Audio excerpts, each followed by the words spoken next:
ये अभी स्क्रीन पे नहीं आ रहा कुछ भी।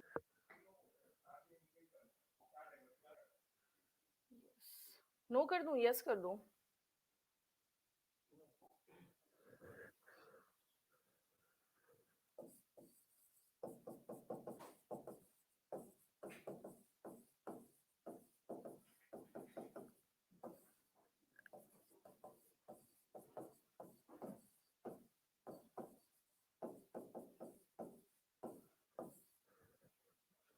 बिहार ज्योग्राफी, बिहार का भूगोल।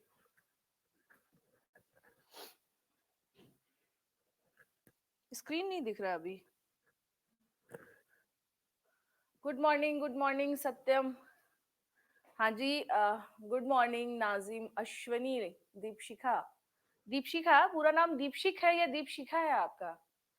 आधा आता है नाम इस पे। गुड मॉर्निंग, मनीष बोल रहे हैं? अच्छा, गुड मॉर्निंग गुड मॉर्निंग। क्या बात है, स्टूडेंट जो है हमारे बिल्कुल पंक्चुअल रहते हैं, ऑन टाइम रहते हैं। अब देखिएगा नाजिम, आवाज आ रही है अब? ठीक है। हाँ जी नाजिम, आवाज आ रही है अब? हाँ जी स्वाति, गुड मॉर्निंग विकास। सभी को गुड मॉर्निंग, सुप्रभात। आ जाएं, क्लास शुरू हो गई है आप लोगों की। अच्छा ये बताइए, कल वाले क्लास में मैंने कहाँ तक करवाया था? नहीं, मैं तो बहुत तेज बोल रही हूँ, अब बताइए। आवाज स्लो है इसमें, यहाँ से साउंड थोड़ा वॉल्यूम बढ़ा दीजिए ना। ठीक है ना? हाँ हाँ, आवाज ठीक है ठीक है। अच्छा दीपशिखा है, अच्छा अच्छा। हाँ जी, चलिए। अच्छा ये बताइए, कल मैंने कहाँ तक करवा दिया था आप लोगों को? कल ताल क्षेत्र हो गया था? अच्छा अच्छा अच्छा अच्छा, चलिए। ताल क्षेत्र मैंने करवा दिया था, ठीक है ठीक है।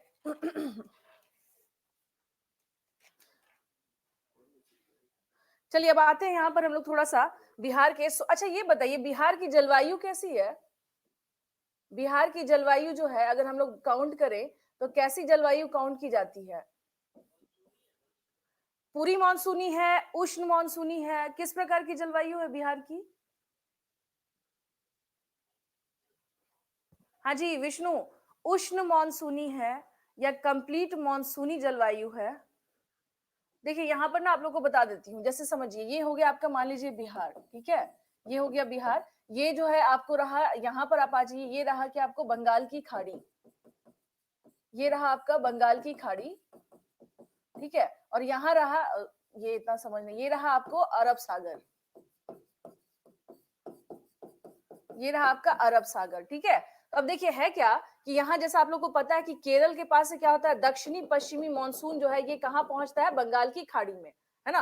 और फिर यहाँ से ये कहाँ एंटर करता है? ये बिहार की ओर, जिसमें बिहार में पहले कहाँ पहुंचता है? ये किशनगंज। कहाँ पहुंचता है?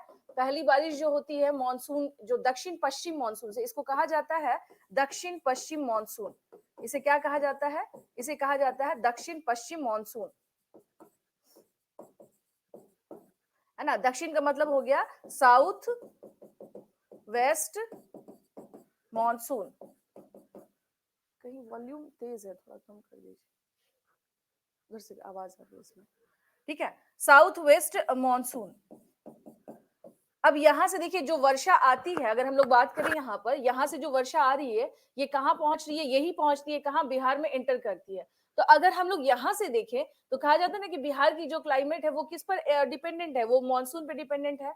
लेकिन चूंकि बिहार का एक क्षेत्र ऐसा भी है जहां हम लोग क्या देखते हैं कि वहां पे क्या है, ड्रॉट एरिया है, सूखा वाला क्षेत्र है, जहां मानसूनी वर्षा आप कह सकते हैं कि उस प्रकार से नहीं होती है। तो यहाँ पर देखिए, यहाँ पर ध्यान रखना है क्या कि ये वाला जो क्षेत्र है, ये वाला, ठीक है ना। तो यहाँ से क्या है ना, यहाँ से इसके कारण इस क्षेत्र का जो रीजन है ये कैसा हो जाता है? आपको उष्ण हो जाता है। तो अगर ध्यान से देखें तो बिहार का क्लाइमेट पूरी तरह से मानसूनी नहीं है, ये कहलाएगा उष्ण मानसूनी। थोड़ा क्या है, उष्ण है, और उसके बाद साथ में क्या है, ये मानसूनी है। तो अगर जलवायु के बारे में बात करें बिहार के, what is the exactly climate of Bihar, Bihar का क्लाइमेट कैसा है? तो ये है उष्ण मानसूनी। पूरी मानसूनी आप नहीं कह सकते हैं, उष्ण मानसूनी, क्योंकि बिहार के एक हिस्से में मानसून का जलवायु जो है वो नहीं पहुंच पाता है या मानसून से बारिश नहीं हो पाती है, खासतौर से इधर वाला जो क्षेत्र है। तो इसलिए माना जाता है कि ये जो महाद्वीपीय यहाँ वाला जो क्षेत्र है ना, तो यहाँ का जो क्लाइमेट है इससे इफेक्टेड होता है ये वाला पार्ट। दैट्स वाई यहाँ का जो एरिया है वो कैसा है, उष्ण मानसूनी। तो बिहार के अगर जलवायु के बारे में बात करें तो हम लोग क्या देख रहे हैं, बिहार का जलवायु कैसा है, ये है उष्ण मानसूनी। देखिए क्लाइमेट से ही क्या फर्क पड़ता है, क्लाइमेट से फर्क पड़ता है आपका किस चीज का, सॉइल्स जो होती हैं, मृदा जो होती है, इसका निर्धारण होता है। जैसा आपका क्लाइमेट होगा वैसे आपकी क्या होगी, मृदा होगी। सपोज दैट अगर यहाँ पर मानसूनी जलवायु यानी मानसूनी से वर्षा अगर ज्यादा हो रही है तो इट मीन्स कि उस क्षेत्र के रीजन में हम लोग क्या देखेंगे, जो वहां का जो सॉइल होगा उसमें नमी या मॉइस्चर्स वगैरह वो रहने के चांसेस ज्यादा हैं, स्पेशली नॉर्थ बिहार के साइड में आप देखिएगा। लेकिन जहां पर मानसूनी अगर बारिश जो है वहां नहीं पहुंच पा रही है तो वहां हम क्या देखेंगे, वहां के जो सॉइल्स होंगे उसमें वो चीजें नहीं दिखाई देंगी, यानी कि ना तो मॉइस्चर्स होगा, ना तो जिसमें कह सकते हैं कि जिसमें पानी की उपलब्धता जिसको कह सकते हैं वो हम लोगों को, या जल की उपलब्धता नहीं दिखेगी। यही कारण है जिसको हम लोग कहते हैं ना काली मृदा। आप लोग में से जो लोग भी गया क्षेत्र में रहते होंगे या उस बेल्ट में रहते होंगे तो वहां पर आप देखिएगा क्या कि ब्लैक सॉइल जो है वो इसकी प्रधानता आपको दिखाई देगी। क्यों, कारण ये है कि जहां पर बरसात कम होती है, वर्षा का पानी कम पहुंच पाता है, तो वहां की जो मृदा हो जाती है उसमें उसमें उसकी खासियत क्या हो जाती है, तो उसकी खासियत ये हो जाती है कि वहां पर उस मृदा में पानी जल की उपलब्धता एक तो कम होगी, दूसरा क्या है वहां पर कुछ स्पेसिफिक खेती किए जा सकते हैं। जैसे यहाँ पर ध्यान दीजिएगा, अगर हम लोग बात करें धान की खेती की, ठीक है ना, अगर हम लोग बात करेंगे, जैसे मान लीजिए कि अगर धान की खेती की बात की जाए, ठीक है ना, धान की खेती की अगर हम लोग बात करें, हाँ, तो यहाँ पर देखिए धान की खेती में क्या चाहिए भाई, हमें पानी की उपलब्धता या पानी की जो मात्रा होती है वो ज्यादा चाहिए, ठीक है ना, पानी की मात्रा ज्यादा चाहिए। तो ऑब्वियस सी बात है यहाँ पर। अब मुझे एक बात बताइए, उत्तर बिहार या दक्षिण बिहार, ठीक है, अभी मैंने बताया कि मानसूनी वर्षा किससे ज्यादा हो रही है या किस क्षेत्र में ज्यादा हो रही है। तो अगर जहां पर पानी की उपलब्धता ज्यादा होगी तो इसका मतलब है वहां धान की खेती अच्छी हो सकती है, वहां पर गन्ने की खेती अच्छी होगी, वहां पर क्या होगी, गन्ने की खेती अच्छी होगी। यही कारण है कि बिहार का उत्तर बिहार में आप देखिएगा कि गन्ने की खेती अच्छी होती है, लेकिन दक्षिण बिहार में गन्ने की खेती नहीं हो पाती है, ठीक है। इसके अतिरिक्त अगर हम लोग बात करें तो एक चीज और ध्यान रखिएगा कि अगर इस तरह के जो जलवायु है जहां पर पानी जल की उपलब्धता कम होती है, वहां पर दाल की खेती अच्छी होगी, यानी पल्सेस जो हैं वो अच्छे होंगे। यही कारण है कि दक्षिण बिहार जो है दाल की खेती में बहुत अच्छा उसका क्या है, उसका परफॉर्मेंस रहता है। दाल हो गया, जो भी हम लोग कहते हैं ना मोटे अनाज जिसको कहा जाता है, वो उसकी जो खेती है वहां पर क्या होगी, अच्छी होगी, बेहतर होगी। तो इस तरह से इसको क्या करना है, थोड़ा सा समझना है। उष्ण मानसूनी जलवायु है। अब जलवायु में स्पेशली बिहार में हम लोग देखेंगे कि यहाँ पर स्थिति क्या बनती है। रुकिए यहाँ पर मैं आप लोगों को थोड़ा समझा देती हूँ। जैसे कुछ चीजें यहाँ पर आपको थोड़ा सा क्या करना है, समझा देना कि क्लाइमेट आप समझ गए कि इसका ये है। अच्छा, ना सामान्यतः कि बिहार में क्या स्थिति रेगुलर रहती है, जैसे मान लीजिए रेगुलर रहती है, यानी कौन कौन सा सीजन बिहार में रहता है अगर देखा जाए, ठीक है। तो देखिए आप लोगों को जैसा पता है, यानी एक तो सबसे पहली बात तो ये शीतकाल जैसे अभी जो चल रहा है, तो इस टाइम पर क्या है, शीतकाल वहां पर है। इसका मतलब है कि विंटर सीजन रहेगा ही रहेगा। बिहार में अगर हम लोग बात करें तो क्या देख रहे हैं, विंटर सीजन है। कौन कौन सा सीजन हम दिखता है हमें, उसके अलावा बात करें तो हम लोग क्या देख रहे हैं, समर सीजन, समर सीजन जिसको हम लोग कहते हैं ग्रीष्म ऋतु, ग्रीष्म ऋतु हो गया, ठीक है। फिर मानसूनी जो मानसून का जिस टाइम पे टाइम रहता है उसमें उसको आप कह लीजिए कि बरसात का एक स्पेसिफिक टाइम होता है। लेकिन मेनली हम लोग क्या देख रहे हैं कि शीतकाल भी चल रहा है यहाँ पर, और क्या है आपको ग्रीष्म काल भी है। हाँ, एक दो कुछ चीजें ऐसी हैं यहाँ पर बिहार में जो थोड़ा सा, जैसे हम यहाँ पर आ जाइए, अगर हम लोग बात करें यहाँ बिहार में कुछ स्पेसिफिक चीजें होती हैं बिहार में, जैसे आप आ जाए, अगर हम लोग बात करें यहाँ पर तो देखिए यहाँ पे हम लोग क्या देख रहे हैं कि अप्रैल अप्रैल से लेकर के मई तक, है ना, ये जो स्थिति है बिहार में, यहाँ हम लोग क्या देख रहे हैं, यहाँ पर चलती है लू, ठीक है ना। इसको लू यानी इसको एक तरह से कह लीजिए कि स्थानीय गर्म पवने जिसको बोलते हैं, इसको लू का मतलब होता है स्थानीय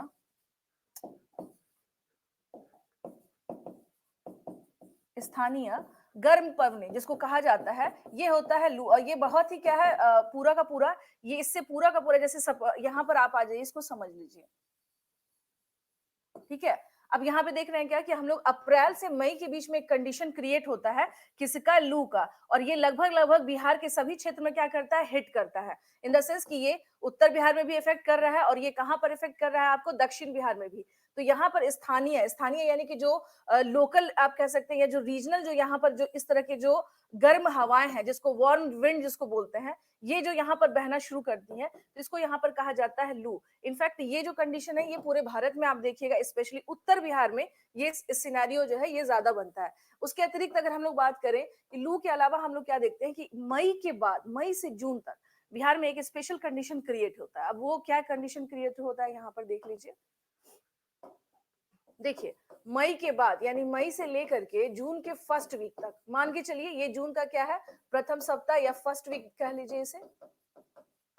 यहाँ पर इस टाइम पर क्या होता है, यहाँ पर चलती है एक जो ये जो गर्म पवने है ना, ये जो लू है, यहाँ पर अब शुरू होती है पछुआ पवने बहना। ये हो गया ईस्ट, ये हो गया वेस्ट, ठीक है ना। तो हम क्या देख रहे हैं यहाँ पे, पछुआ पवने का क्या होता है, प्रवाह हो जाता है इस समय पर स्पेशली। तो यहाँ पर मई से जून के बीच में हम क्या देख रहे हैं, पछुआ पवने बहना शुरू करती हैं, ठीक है ना। पछुआ पवने यानी वेस्ट विंड जिसको हम कहते हैं, पछुआ पवने ये यहाँ पर आना शुरू कर देती हैं। और इस दौरान ये यहाँ पर याद रखिएगा कि क्योंकि ऑलरेडी यहाँ पर क्या था, लू की कंडीशन थी, जब पछुआ पवने यहाँ पर आती है दोनों साइड से, तो ये क्या हो जाती है, बहुत तेज, जिसको कहा जाता है कि बहुत तेज पवने, जिसको हम लोग इस नॉर्मली अगर स्थानीय भाषा में कहें तो आंधी वाला मौसम क्या होता है, क्रिएट हो जाता है। ये जो पछुआ पवने जब आती हैं, जिसको आप क्या कहिएगा, एक तरह से कहा जाता है कि ये भाई बहुत तेज क्या हो गई, आंधी आ गई। अब ये जो है ना बिहार में, इसे ही क्या कहा जाता है, इसे कहा जाता है काल बैसाखी। इसे यहाँ पे क्या कहते हैं, काल बैसाखी। और साथ में इसे क्या कहा जाता है, नॉर्वेस्टर। यानी ये जो पवनें यहाँ पर चलनी शुरू होती हैं, इसको क्या कहा जाता है, नॉर्वेस्टर। इसे क्या कहा जाता है, this is also known as nor'wester, ठीक है। तो काल बैसाखी याद रखिएगा, क्योंकि ऑलरेडी बिहार में क्या है, यहाँ पर जो अभी मैंने बताया कि अप्रैल से मई के बीच में जो यहाँ पर पवनों की जो दशा है वो कैसा है, यहाँ पर लू चल रही है, पूरा का पूरा क्या है, लू वाला कंडीशन क्रिएट है। तब तक में वेस्ट विंड यानी जो पछुआ पवनें वो यहाँ पर हिट करती हैं, और यहाँ पर कैसी स्थिति क्रिएट हो जाती है, यहाँ पर आंधी, जिसको कहा जाता है तेज आंधी चलना, सुनते हैं। तो यहाँ पर अच्छा, ये जो है ना, इसकी वजह से बहुत सारे जो आम के जो पेड़ होते हैं, जिसमें नए नए मोजरे जो आए रहती हैं, वो सब क्या हो जाते हैं, डिस्ट्रॉय हो जाते हैं, जिसको कई जगह आम्र बौछार भी बोला जाता है, ठीक है ना। इसे आम्र का क्वेश्चन आ भी चुका है, इसको क्या कहा जाता है, आम्र बौछार। पिछले साल का क्वेश्चन आप लोगों ने देखा है, पिछले साल का क्वेश्चन आप लोगों ने देखा है बीपीएससी के पीटी का। ये जो है पछुआ पवने, यही क्या कहला रही हैं, काल बैसाखी या नॉर्वेस्टर। ये कब से कब तक आप देखिएगा, जून तक। इसके बाद क्या हो जाता है ना बिहार में, अगर आप पूछिएगा कि मैम फिर जून के बाद क्या हो जाता है, भाई जून से लेकर के आप लोगों को भी पता है कि पूरा का पूरा जुलाई से लेकर, जुलाई या अगस्त तक कह लीजिए, कि हम लोग क्या देखते हैं, मानसून बिहार में इंटर कर चुका रहता है। उसके बाद क्या होता है, मानसून बिहार में एंटर कर चुका होता है। जून के अमूमन जून के अंतिम सप्ताह या कई बार मिड ऑफ जून में भी आ सकता है। ये डिपेंड करता है, ये डिपेंड करता है कि दक्षिण पश्चिम मानसून कितना पहले हिट कर रहा है। अगर वो पहले हिट कर रहा है तो उस हिसाब से या तो जून के फर्स्ट वीक में या मिड ऑफ, सभी को गुड मॉर्निंग, गुड मॉर्निंग, ठीक है।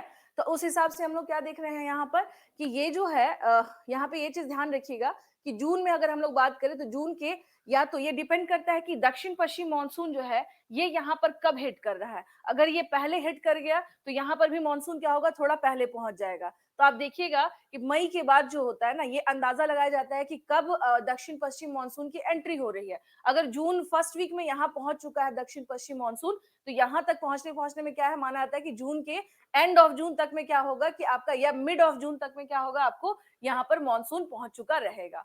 तो ये प्रेडिक्शन, ये टोटली डिपेंड करता है यहाँ की क्या स्थिति है। जो यहाँ की स्थिति होगी फिर उसी से यहाँ का क्या होगा, निर्धारण होगा। लेकिन नॉर्मली जो है पूरे इंडिया में जून में माना जाता है कि क्या होता है, मानसून जो है उसकी शुरुआत हो चुकी रहती है, ठीक है।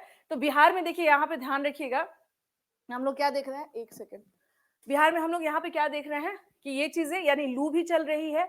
लू के बाद एक जो स्थानीय यहाँ पे गर्म पवने जिसको लू कहा जाता है, उसके अलावा एक पछुआ पवने चलती हैं जो बहुत तेज आंधी का रूप लेती हैं, वो है ना, बहुत तेज आंधी होती है वो एक तरह से।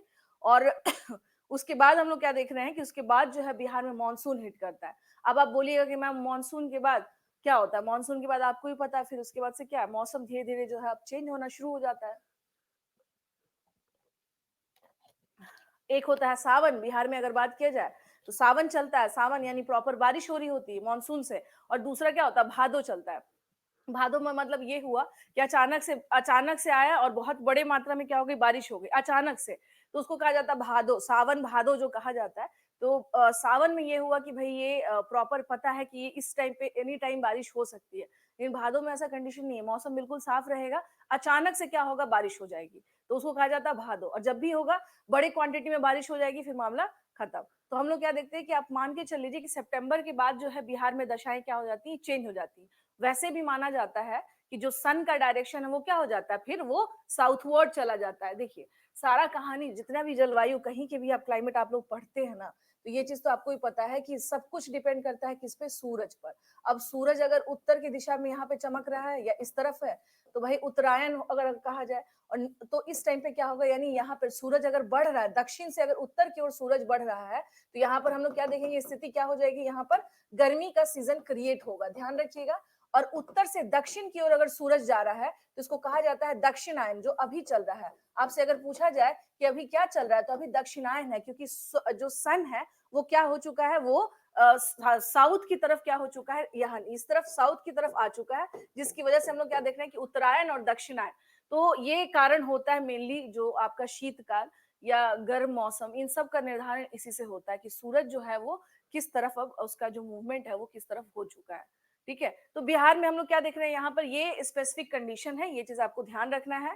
ठीक है, तो ये मेनली अगर कहा जाए कि अगर जलवायु में हम लोग, मैंने क्या कहा कि उष्ण मानसूनी जलवायु बिहार की हम लोग देखते हैं, क्योंकि एक तरफ से क्या हो रहा है, दक्षिण पश्चिम मानसून के कारण ऐसी स्थिति है। और दूसरी स्थिति क्यों है, क्योंकि वहां पर जो पश्चिमी जो क्षेत्र है बिहार भारत का, उससे इफेक्टेड होता है, तो जिसके कारण उष्ण जो है यहाँ पर कंडीशन सिनेरियो क्रिएट होता है। तो ये था आपको जलवायु के बारे में। नेक्स्ट अगर हम लोग बात करेंगे यहाँ पर सॉइल्स के बारे में भी, देखिए सॉइल्स में ना कुछ चीजें आपको क्लियर रखनी है। जैसे यहाँ पर आ जाइए, जैसे अगर हम लोग बात करें सॉइल्स के बारे में, बात करें कि क्या सॉइल का क्या नेचर होगा। ठीक है, अगर सॉइल्स का नेचर अगर हम लोग पूछ ले, तो इसको ना देखिए, मैंने क्या कहा, ज्योग्राफी पढ़ना जैसे आप पढ़ते हैं, और बिहार की ज्योग्राफी अगर आप पढ़ रहे हैं, तो यहाँ पे आप क्या कर लीजिए, कुछ चीजें पहले से ही अपने अपने माइंड में फिक्स कर लीजिए, उसको मैप के थ्रू अगर देख लेंगे तो और भी क्या होगा, आपके लिए अच्छा होगा। और भी चीजें क्या हो जाएंगी, आपको समझ में आ जाएंगी कि इसमें करना क्या है। ठीक है, और भी चीजें इसमें क्या हो जाएंगी, आपको समझ में आ जाएंगी कि इसमें करना क्या है। पिछले साल एक क्वेश्चन आप लोगों का आया था। ठीक है, पिछले साल आप लोगों को, चलिए पहले मैं बता देती हूँ क्या क्या है। अब देखिए है क्या, मिट्टी के बारे में अगर हम लोग बात करें, यानी मृदा का वितरण, अगर हम लोग बात करें मृदा का वितरण के, जो सॉइल का डिस्ट्रीब्यूशन है बिहार में, सॉइल डिस्ट्रीब्यूशन इन बिहार कैसा है एरिया वाइज, अगर हम लोग बात करें सॉइल डिस्ट्रीब्यूशन, अगर हम लोग सॉइल डिस्ट्रीब्यूशन के बारे में बात करें, तो देखिए ये जो क्षेत्र है ना, ये क्षेत्र हो गया आपको पश्चिम चंपारण, मैंने मैप ही बना दिया है, ये वेस्ट चंपारण हो गया। अब यहाँ पर क्या है भाई, अब देखिए इससे में क्या है, हम लोग को क्या समझना है कि अगर हम लोग बात करें तो यहाँ पर हम लोग क्या देखेंगे, दलदली या तराई क्षेत्र की मिट्टी पाई जाएगी। इस क्षेत्र में कौन सी मिट्टी पाई जाएगी, देखिए दलदली या तराई क्षेत्र की मिट्टी यहाँ पर पाई जाएगी, तराई क्षेत्र की मिट्टी पाई जाएगी इस क्षेत्र में।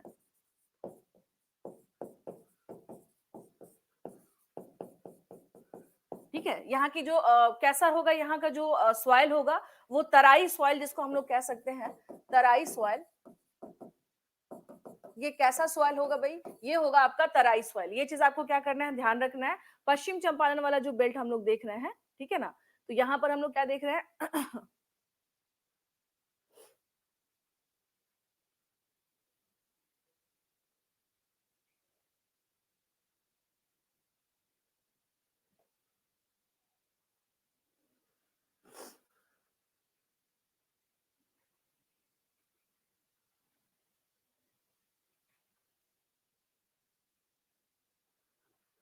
अब आते हैं, देखिए एक मिट्टी आप लोगों ने सुना होगा, बल सुंदरी मिट्टी सुना होगा। तो ये मैंने क्या किया कि स्पेसिफिक ये वाले क्षेत्र में हम लोग क्या देख रहे हैं, दलदली वाली मिट्टी पाई जाएगी। लेकिन पूर्वी चंपारण भी तो है भाई, लेकिन पूर्वी चंपारण भी तो है, सारण भी तो है। तो पूर्वी चंपारण सारण, यहाँ पर आ जाइए, सारण का क्षेत्र हो गया। तो यानी ये जो स्पेसिफिक कुछ क्षेत्र जो है बिहार के, यहाँ पर हम लोग क्या देख रहे हैं, यहाँ पर बाल सुंदरी मिट्टी पाई जाएगी। यहाँ पर कौन सी मिट्टी पाई जाएगी, बाल सुंदरी मिट्टी पाई जाएगी। ठीक है ना। यहाँ पर कौन सी मिट्टी हम लोग देख रहे हैं पाई जाएगी, बाल सुंदरी मिट्टी पाई जाएगी। अब ये कहाँ से कहाँ तक हम लोग देख रहे हैं कि ये इसका जो मामला कहाँ से कहाँ तक है, तो देखिए पूर्णिया के, यहाँ पे इसको नोट डाउन कर लेंगे तो ठीक है। ये पूर्णिया के दक्षिणी भाग, ये वाला देखिए, ये सब पूरा का पूरा जो बेल्ट है ना, ये सब पूरा का पूरा जितना भी अब मैंने बना दिया है, आप लोग समझ जाइएगा, याद रखिएगा मैप अपने माइंड में। पूर्णिया के दक्षिणी भाग से लेकर, अगर आप पूछिए कि मैम बाल सुंदरी मिट्टी का जो विस्तार है ये कहां से कहां तक है, तो हम लोग क्या देख रहे हैं कि ये पूर्णिया के दक्षिणी भाग से शुरू होता है, जो कि मधेपुरा, सहरसा, मधेपुरा, सहरसा, दरभंगा, यानी इसका हम लोग क्या देख रहे हैं, इस मिट्टी का विस्तार देख रहे हैं हम लोग कि ये कहां कहां है। मुजफ्फरपुर और दक्षिण आ जाइए,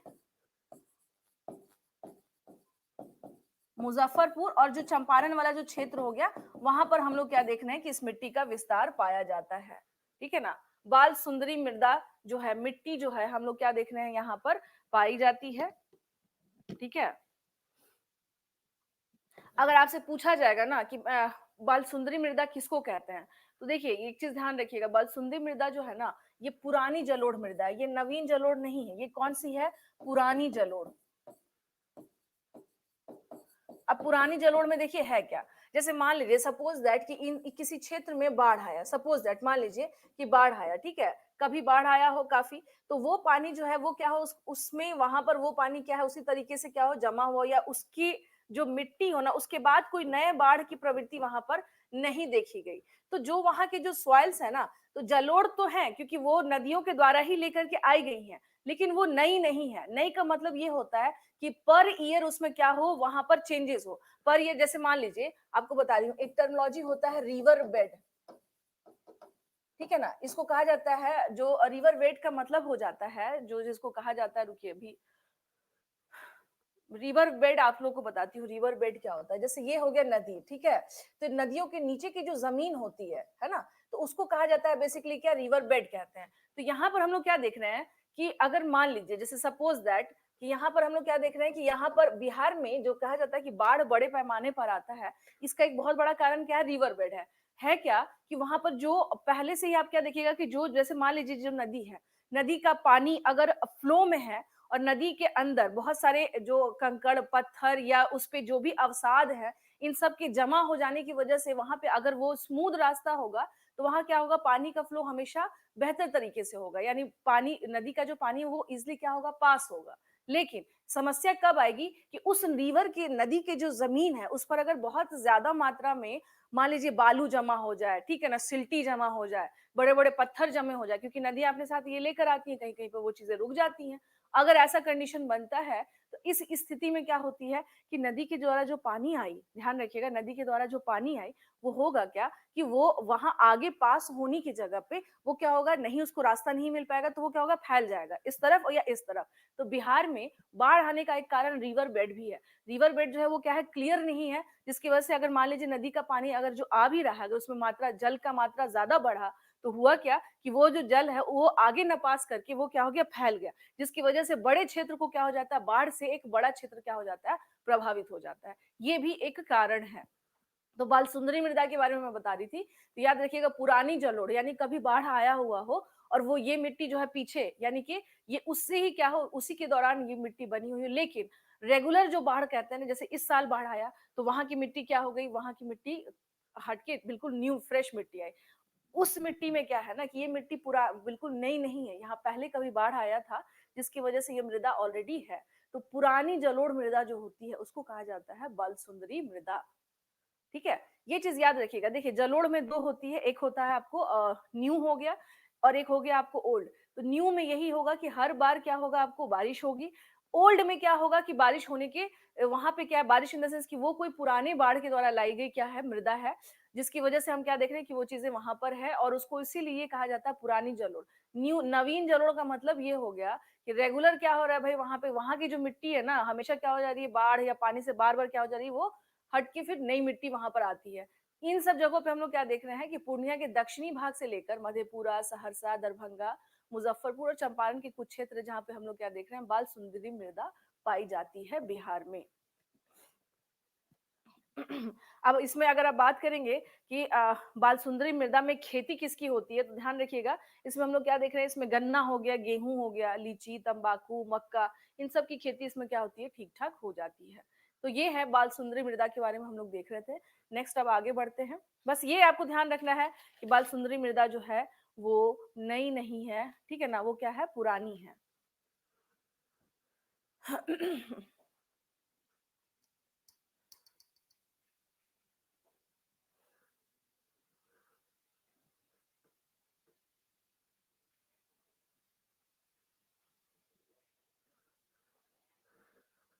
ठीक है, तो स्पेशली हम लोग, अगर आपसे ये पूछा जाएगा कि क्या बाल सुंदरी मृदा दक्षिणी बिहार में पाई जा रही है, नहीं, उत्तरी बिहार में। ये चीज ध्यान रखिएगा, स्पेशली कहाँ हम लोग देख रहे हैं, बिहार के उत्तरी बिहार में।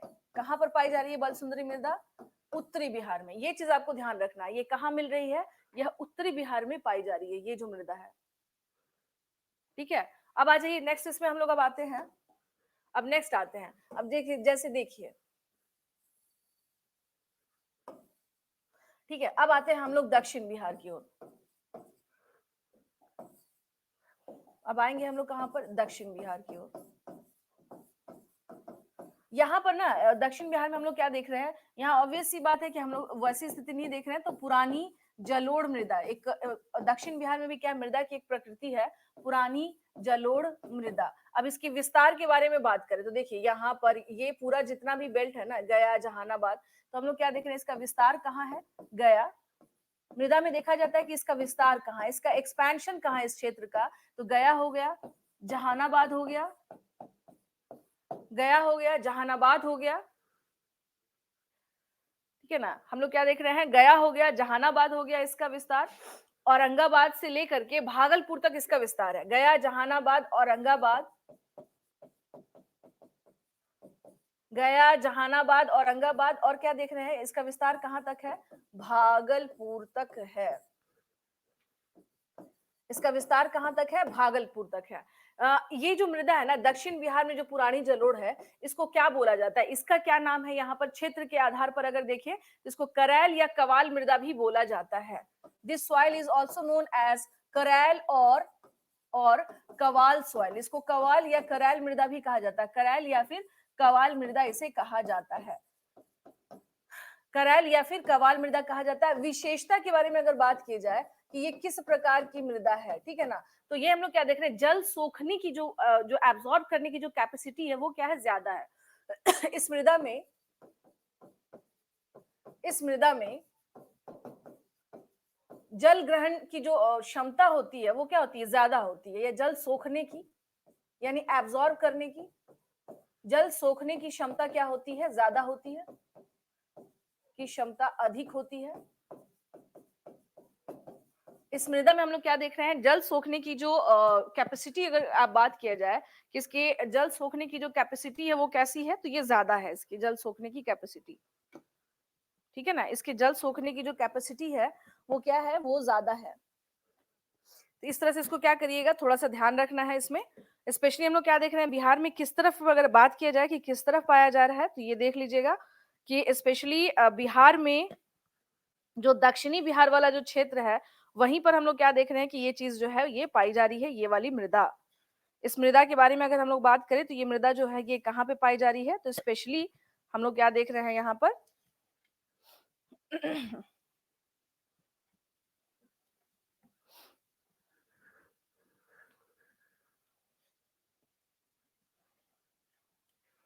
उत्तर बिहार में। अगर हम लोग क्या कर रहे हैं, यहाँ पर हम लोग उत्तर बिहार के बारे में बात कर रहे हैं कि यहाँ पर किस तरह से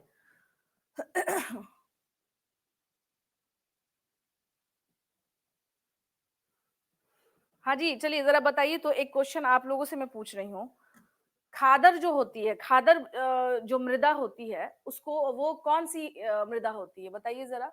नवीन जलोढ़ होती है, आ? और भांगर कौन सी मिट्टी होती है, आ? पुरानी जलोढ़ मिट्टी है ना। अच्छा, तो न्यू अलू क्या लिख रही है, न्यू अलूवियल सॉइल, ओके, नवीन जलोढ़। ओल्ड अलूवियल सॉइल हो गया, या new. Does Vaishali also have बलसुंदरी सॉइल। देखिए, अगर रेगुलर नहीं है ना, हर जगह पे कुछ ना कुछ क्या है, सिर्फ स्पेसिफिक उस क्षेत्र के बारे में अगर बात कर रहे हैं ना, तो वैशाली का जो क्षेत्र अगर देखा जाए, वहां पर हम लोग क्या देख रहे हैं, वैशाली या हाजीपुर का जो क्षेत्र है, हाँ, ओल्ड एलुवियल सॉइल, जलोढ़ सॉइल। देखिए, दो चीज ध्यान रखिएगा, बिहार के कंटेक्स्ट में मैंने क्या बोला कि दो चीजें आपको ध्यान रखनी है, एक तो पुरानी जलोढ़ हो गया, एक हो गया आपको नई जलोढ़, ठीक है। इन दोनों का क्षेत्र विस्तार, स्पेशली अगर बिहार में, उत्तर बिहार में किया गया या दक्षिण बिहार में किया गया, तो दोनों का क्या है, कुछ नाम भी अलग है। जैसे अगर हम लोग देख रहे हैं कि ओल्ड एलुवियल सॉइल अगर आप देखिएगा साउथ बिहार में, तो उसको करैल या कवाल बोला जाता है। एक चीज ध्यान, मैंने आपसे क्या कह रही कि आप लोग पढ़ रहे हैं बिहार का भूगोल, ये चीज हमेशा ध्यान रखिएगा कि बिहार का भूगोल पढ़ रहे हैं, यहाँ पे क्या है, कुछ टर्मिनोलॉजी के फर्क हो सकते हैं, क्योंकि हर क्षेत्र का, बिहार इंडिया के सभी अलग अलग राज्यों के अलग अलग क्या है, उसकी प्रकृति है, उसका अलग अलग क्या है, नेचर है। तो अगर हम लोग यहाँ पर देखा जाए, यहाँ पे दक्षिण बिहार में अगर देखा जाए यहाँ पे, तो यहाँ हम लोग क्या देख रहे हैं कि पुरानी जलोढ़ मृदा जो है, यानी ओल्ड एलुवियल सॉइल अगर आप उसको कह भी रहे हैं, तो यहाँ पर हम लोग क्या देख रहे हैं कि इसका कुछ जो है ना, यहाँ का जो कुछ सिम्टम होगा वो कैसा, थोड़ा सा डिफरेंट होगा। उत्तर बिहार का अगर हम लोग देखें, जैसे कि अभी जैसे मैंने बताया आप लोग को बालसुंदरी मृदा के बारे में, तो बालसुंदरी मृदा के जो वहां की जो पुरानी जलोढ़ है और जो दक्षिण बिहार के जो पुरानी जलोढ़ मृदा, थोड़ा स्लाइटली डिफरेंस होगा या नहीं होगा? क्लाइमेट में दोनों के फर्क है या नहीं है? होना चाहिए नहीं होना चाहिए, बताइए। अच्छा, ये अभिषेक जो है इनका क्वेश्चन है कि मैम, वैशाली का बलसुंदरी सॉइल होगा या नहीं होगा, बताइए जी, आप लोग बताइए, वैशाली में बलसुंदरी सॉइल होने के चांसेस है या नहीं है? बताइए, आप लोगों से क्वेश्चन है कि वैशाली के पास के जो सॉइल्स होंगे वो किस में काउंट होंगे? न्यू खादर, आ बलसुंदरी मिट्टी है वो। हाँ जी, बताइए। देखिए, गैंगेटिक प्लेन के आसपास में ना, अभिषेक एक चीज ध्यान रखिएगा, अगर आप वैशाली का विस्तार देख रहे हैं, तो ये वैशाली, समस्तीपुर, इन सब जगहों पे हम लोग क्या देख रहे हैं, न्यू खादर, ओल्ड ओल्ड। हाँ जी, तो ये क्या गंगा का जो विस्तार है, यानी गंगा का जो मैदानी क्षेत्र है, उसमें काउंट होंगे ये क्या, वैशाली काउंट होगा क्या? हाँ जी, अभिषेक, आपसे ही मेरा सवाल है, क्या वैशाली गंगा का मैदानी क्षेत्र, उत्तरी मैदानी क्षेत्र में काउंट किया जाएगा वैशाली को? अभिषेक, आपसे मेरा क्वेश्चन है, बताइए।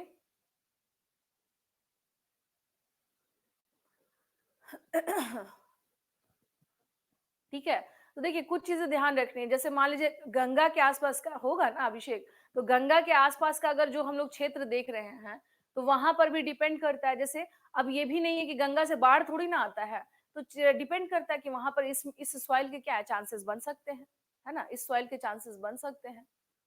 सबसे पहली बात तो कि ये सब वो क्षेत्र है जो गंगेटिक यानी उत्तरी गंगा के मैदानी क्षेत्र में काउंट किए जाते हैं, तो उसका सॉइल जो है ना, उससे ही क्या होगा, मेनली निर्धारित किया जा रहा है। लेकिन पश्चिम चंपारण या जो मैंने अभी आपको उसमें लिखाया, जो क्षेत्रों के नाम लिखा है, तो उसमें क्या है ना, वहां पर पुरानी जलोढ़ हम लोग क्या देख रहे हैं कि पहले से, तो ये देखिए, ऐसा भी नहीं है, एक चीज ध्यान रखिएगा, सारी के सारे सॉइल, जैसे आप देखिएगा कि यहीं पर कुछ थोड़े से अलग क्षेत्र में थोड़े से सॉइल कुछ और भी मिल रहे हैं, कुछ थोड़े से और अलग, थोड़ा सा बढ़ेंगे तो थोड़े से और भी हैं, तो ये डिपेंड करता है कई बार कि वहां पर क्या स्थिति है। ठीक है, अब जैसे पुरानी जलोढ़ हम लोग देख रहे हैं, तो ये पूरा साउथ बिहार इससे ऐसा कवर्ड है, तो ऐसा नहीं है, कुछ क्षेत्र है स्पेसिफिक जहां हम लोग देख रहे हैं कि ये चीजें क्या है, इसमें आते हैं। ठीक है, लेकिन आपको क्या करना है, मैंने आपसे क्या कहा, आप लोग तो खुद ही खादर, बांगर, ये सब तो आप लोग खुद ही जानते हैं। अच्छा, भाभर भी कुछ होता है क्या सॉइल्स के कंडीशन में? एक तो भांगर हो गया, एक खादर हो गया, भाभर कुछ होता है क्या, भाभर? बताइए जरा। हाँ जी, बताइए।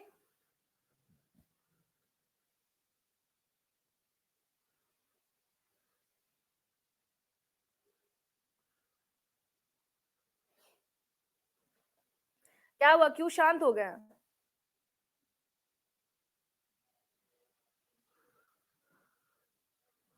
भाबर नहीं मैम। हाँ, चलिए, इस पे ना आप लोग क्या करिएगा, जा करके देखिएगा, ठीक है, ये क्या कोई भाभर, भाभर का मैदानी क्षेत्र भी कहलाता है क्या? हाँ, मैं वो क्या कह रही हूँ देखिए, बालसुंदरी में जो आप कह रहे हैं ना, सुनिए सुनिए, मैं आपको बता रही हूँ, बलसुंदरी जो है वो ऑलरेडी मैंने क्या कहा, पुरानी जलोढ़ है। तो बोल सकना विष्णु अलग बात है, लेकिन स्पेसिफिक क्या उस मिट्टी को उस क्षेत्र में बिहार नॉर्मली, बात समझिए, जब नॉर्मली सामान्य इतिहास पढ़ते तो आप लोगों ने पढ़ा ही होगा ना, मृदा का क्लासिफिकेशन तो पढ़ा होगा ना भाई आप लोगों ने। हाँ जी, जो सॉइल्स का जो क्लासिफिकेशन ऑफ सॉइल्स होता है, या फिर कॉपेन ने क्या जलवायु के बारे में बोला, ये सब तो मेन स्ट्रीम में तो है ही ज्योग्राफी के, ये तो पढ़ा ही होगा ना आप लोगों ने।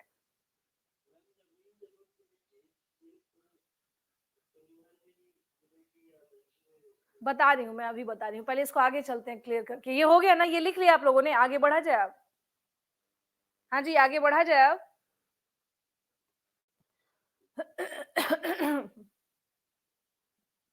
चलिए अब आते हैं नेक्स्ट, हम लोग आते हैं इसमें, ये था आपका ये जो मैंने बताया आपको, ये दक्षिण बिहार में ये जो मृदा है ना, जो स्पेसिफिक क्षेत्र में मैंने बताया, इसको क्या बोलते हैं, कवाल, या हाँ याद रखिए, करैल कवाल इसका नाम है इस सॉइल का यहाँ पे, जो कि साउथ बिहार में हम लोग देखते हैं। तो साउथ बिहार में ही एक और मृदा मिलती है जिसका नाम है बलथर सॉइल, ध्यान रखिएगा, एक और मृदा मिलती है जिसका नाम क्या है, बलथर सॉइल।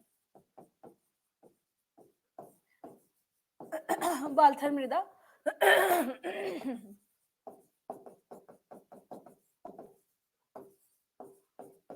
बालथर सॉइल, याद रखिएगा, ये कहां पर है, ये दक्षिण बिहार में हम लोग देख रहे हैं। बालथर सॉइल, एक मिनट रुकिए।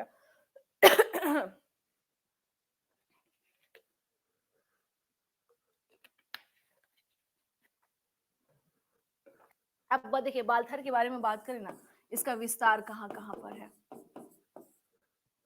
गंगा के दक्षिणी भाग से इसका विस्तार कहां पर है। सबसे पहले तो ये समझ लीजिएगा कि बालथर सॉइल का जो क्षेत्र है, तो ये देखिए, ये हो गई आपकी गंगा नदी, ठीक है ना, ये हो गई गंगा नदी, गंगा के दक्षिणी कौन से भाग से देख रहे हैं, दक्षिणी भाग में, तो इसका विस्तार हम लोग क्या देख रहे हैं, यह गंगा नदी के दक्षिणी भाग से,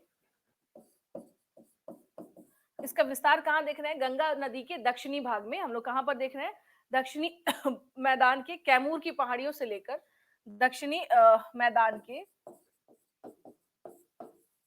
कैमूर की पहाड़ियों से लेकर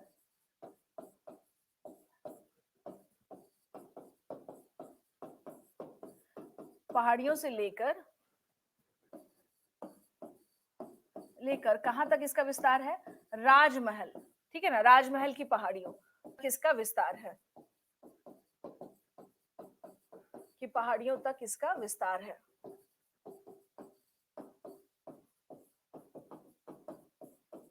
कहां से कहां तक इसका विस्तार है, तो देखिए, बालथर सॉइल के बारे में अगर हम लोग बात करें, तो ये चीज ध्यान रखना है, मैंने अभी क्या कहा कि उत्तर बिहार में बालसुंदरी मिल रहा है, लेकिन साउथ बिहार में कौन सा है, बालथर सॉइल मिल रहा है। अब बालथर सॉइल के बारे में अगर हम लोग हाँ, अगर बालथर सॉइल के बारे में हम लोग बात करें, तो ये किस प्रकार का सॉइल है, ये कैसी मिट्टी है, तो देखिए, इसमें रेत और कंकड़ जो है ना वो बहुत ज्यादा होते हैं। इसमें क्या है, इसकी अगर विशेषता की बात करें, तो इसमें रेत और कंकड़ की मात्रा अधिक होती है, रेत और कंकड़ की मात्रा अधिक होती है, ठीक है ना। रेत मतलब में हम क्या देख रहे हैं कि यहाँ पे सैंड हो गया, और उसके साथ साथ जो भी और अलग जो सेडिमेंटेशन जिसको हम लोग कह सकते हैं, उन सारी चीजों की क्या है, क्वांटिटी ज्यादा है। तो अगर बहुत ज्यादा किसी भी सॉइल में अगर बालू की मात्रा ज्यादा है, सॉइल अगर ये ज्यादा है, तो उसका समस्या क्या होगा कि उसकी फर्टिलिटी नहीं होगी। तो एक तरह से इसको हम लोग कह सकते हैं कि लो फर्टिलिटी इसको कहा जा सकता है, या निम्न उर्वरता या निम्न प्रोडक्टिविटी इसको आप कह सकते हैं, लोअर, यहाँ जो भी प्रोडक्शन होगा थोड़ा लो लेवल का। तो इसका मतलब ये है, सॉरी, इसका मतलब क्या हुआ कि ये क्या है, अगर इस मृदा के बारे में बात करें तो ये क्या है, निम्न उत्पादकता वाली मृदा होगी। ये कैसी होगी, निम्न उत्पादकता वाली मृदा होगी। ये कैसी मृदा है, निम्न उत्पादक, यानी कि इससे जो भी प्रोडक्शन होगा, यानी अगर आप सोचिएगा यहाँ पर कि यहाँ पे धान की खेती कर ले तो नहीं हो सकता है, यहाँ पर खेती किसकी होगी, कुछ स्पेसिफिक चीजों की फिर हम क्या देख रहे हैं, यहाँ पर खेती होगी, जैसे मक्का, अरहर, यहाँ पे लिख दे रही हूं मैं, इसमें अगर खेती की बात की जाए तो इसमें कौन कौन सी खेती होगी, जैसे मक्का, अरहर, अरहर का नाम सुना है आप लोगों ने, इसको अरहर का दाल बोला जाता है, उड़द, ठीक है ना, ज्वार, ठीक है ना, इन सब की खेती जो है हम लोग क्या देख रहे हैं, यहाँ पर ज्यादा होगी। और बाजरा, बाजरा आप लोग को मालूम है ना, बाजरे की खेती कहाँ पर होती है, सुना है आप लोगों ने, बाजरा के बारे में सुना है, हाँ जी बाजरा के बारे में सुना है।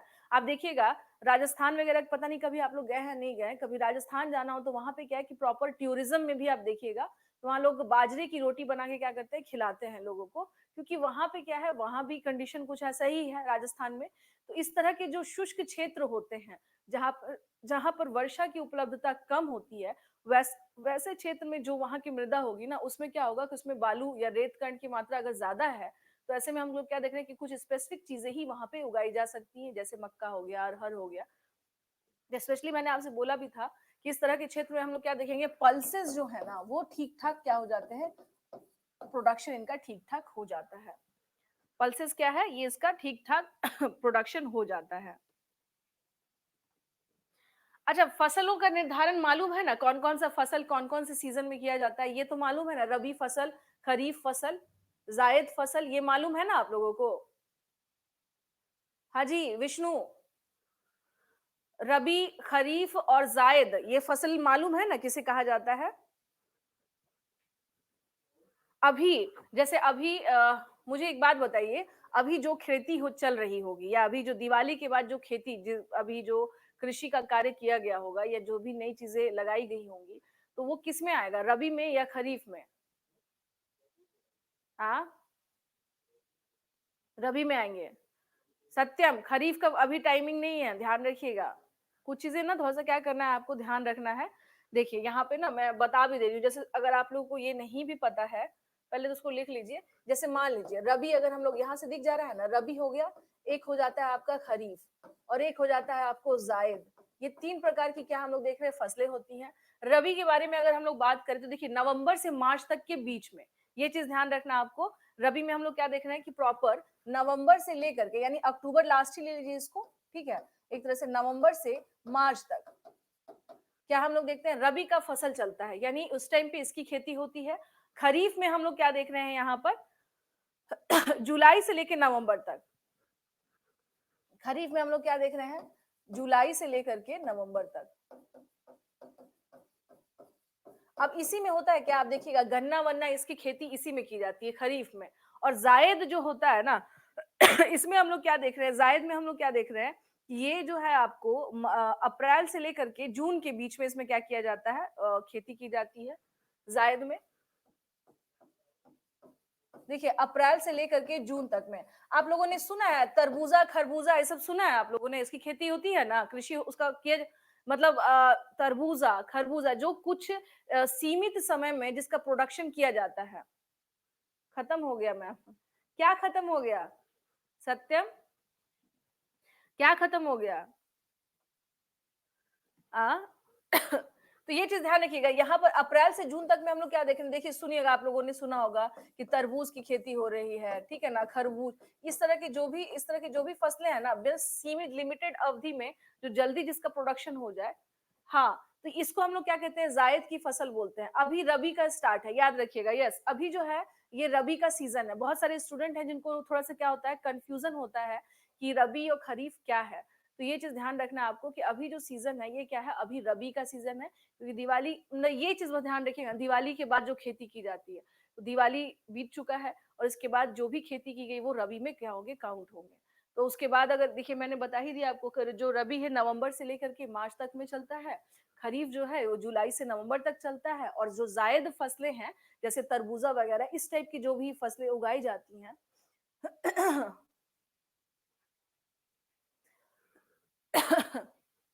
हाँ जी, एक चीज बताइए, मक्के की खेती आप लोगों ने खरीफ मक्के को खरीफ फसल में काउंट किया जाएगा रबी में, या फिर जैसा एज पर रिक्वायरमेंट जब भी जैसा हुआ वो उसको प्रोडक्शन कभी भी किया जा सकता है, बताइए क्या है।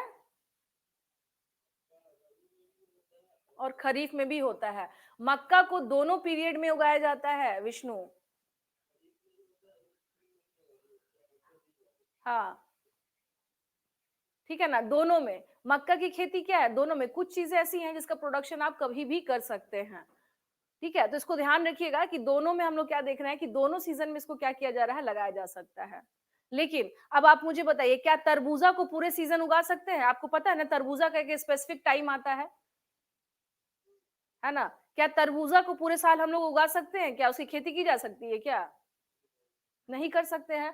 तरबूजा के लिए क्या है, कुछ स्पेसिफिक टाइम पीरियड है। तो वो जैसे मैंने आपको बताया कि क्या दिख रहा है, अप्रैल से लेकर के जून तक में हम लोग क्या देखिएगा कि मई आते आते देखिएगा तरबूजा की क्या आ जाती है, बाढ़ आ जाती है पूरी, बहुत ज्यादा तरबूज मिलने शुरू हो जाते हैं।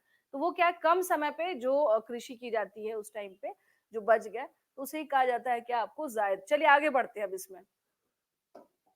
ये हो गया। अब उसके बाद आप बोलिएगा कि न्यू अलुवियल सॉइल के बारे में अगर हम लोग बात करें, नई यानी जिसको खादर या नवीन जलोढ़ मिट्टी बोलते हैं, तो इसका विस्तार हम लोग यहाँ पर देख रहे हैं, जहां पर देखिए, जहां पर सबसे ज्यादा वर्षा का मात्रा पहुंचेगा, वहीं पर हम लोग क्या देखेंगे, नवीन जलोढ़ मिट्टी वहां पर हम लोग देखेंगे कि पाई जाएगी। ठीक है, नवीन जलोढ़ मिट्टी के बारे में अगर हम लोग बात करें तो कहाँ देखेंगे, जहां पर ये वाला जो बेल्ट है, यहाँ पर पूर्णिया सहरसा, तो यहाँ पर आ जाइए नवीन जलोढ़ मिट्टी,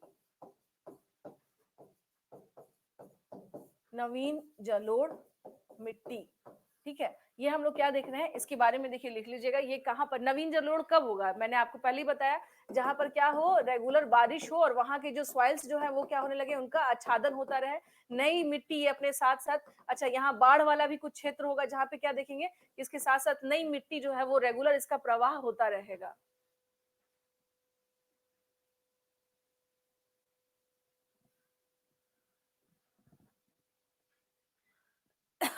हाँ जी, सत्यम जी का एक क्वेश्चन है, आप लोग बताइए। इनका पूछना है कि मैम मूंगा जो होता है, मूंगा, मूंग मूंग जानते हैं ना, मूंग, मूंग का जो दाल होता है ना। तो इनका क्वेश्चन है कि मूंग की जो दाल है वो दाल में आता है, मूंग जो है वो दाल में आता है, तो क्या ये जायद में आता है, बताइए भाई। कम समय के लिए खेती होती है क्या मूंगे की, ये बताइए। ठीक है, कैसे, ये भी बता दीजिए।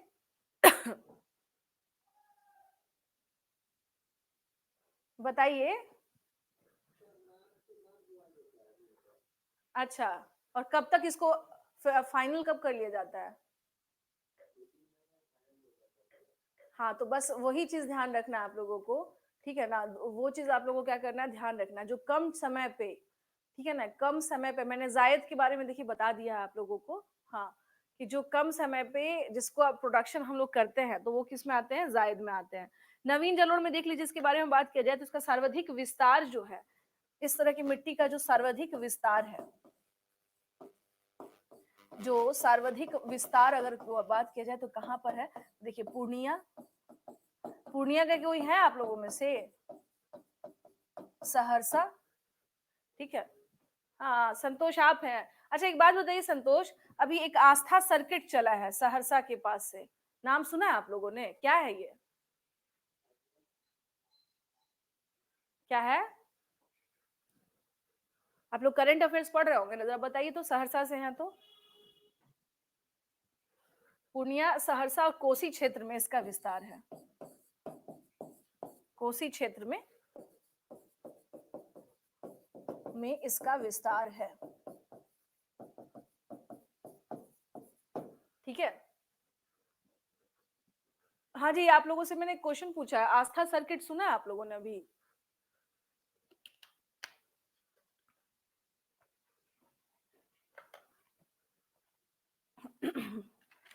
ताल क्षेत्र का मिट्टी क्या है, क्या है, सुने हैं दोनों में, जरा बताइएगा।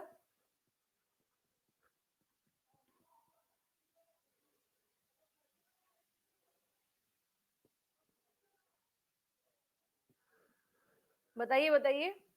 ठीक है, उसके अलावा हम लोग क्या देख रहे हैं कि दरभंगा और मुजफ्फरपुर में भी, ध्यान रखिएगा, दरभंगा और मुजफ्फरपुर में इस मिट्टी की पाई जाती है, दरभंगा और मुजफ्फरपुर में भी यह मिट्टी पाई जाती है। अच्छा कोई नहीं, जाकर के फिर देख लीजिएगा, करंट अफेयर्स का क्वेश्चन है, यह मिट्टी।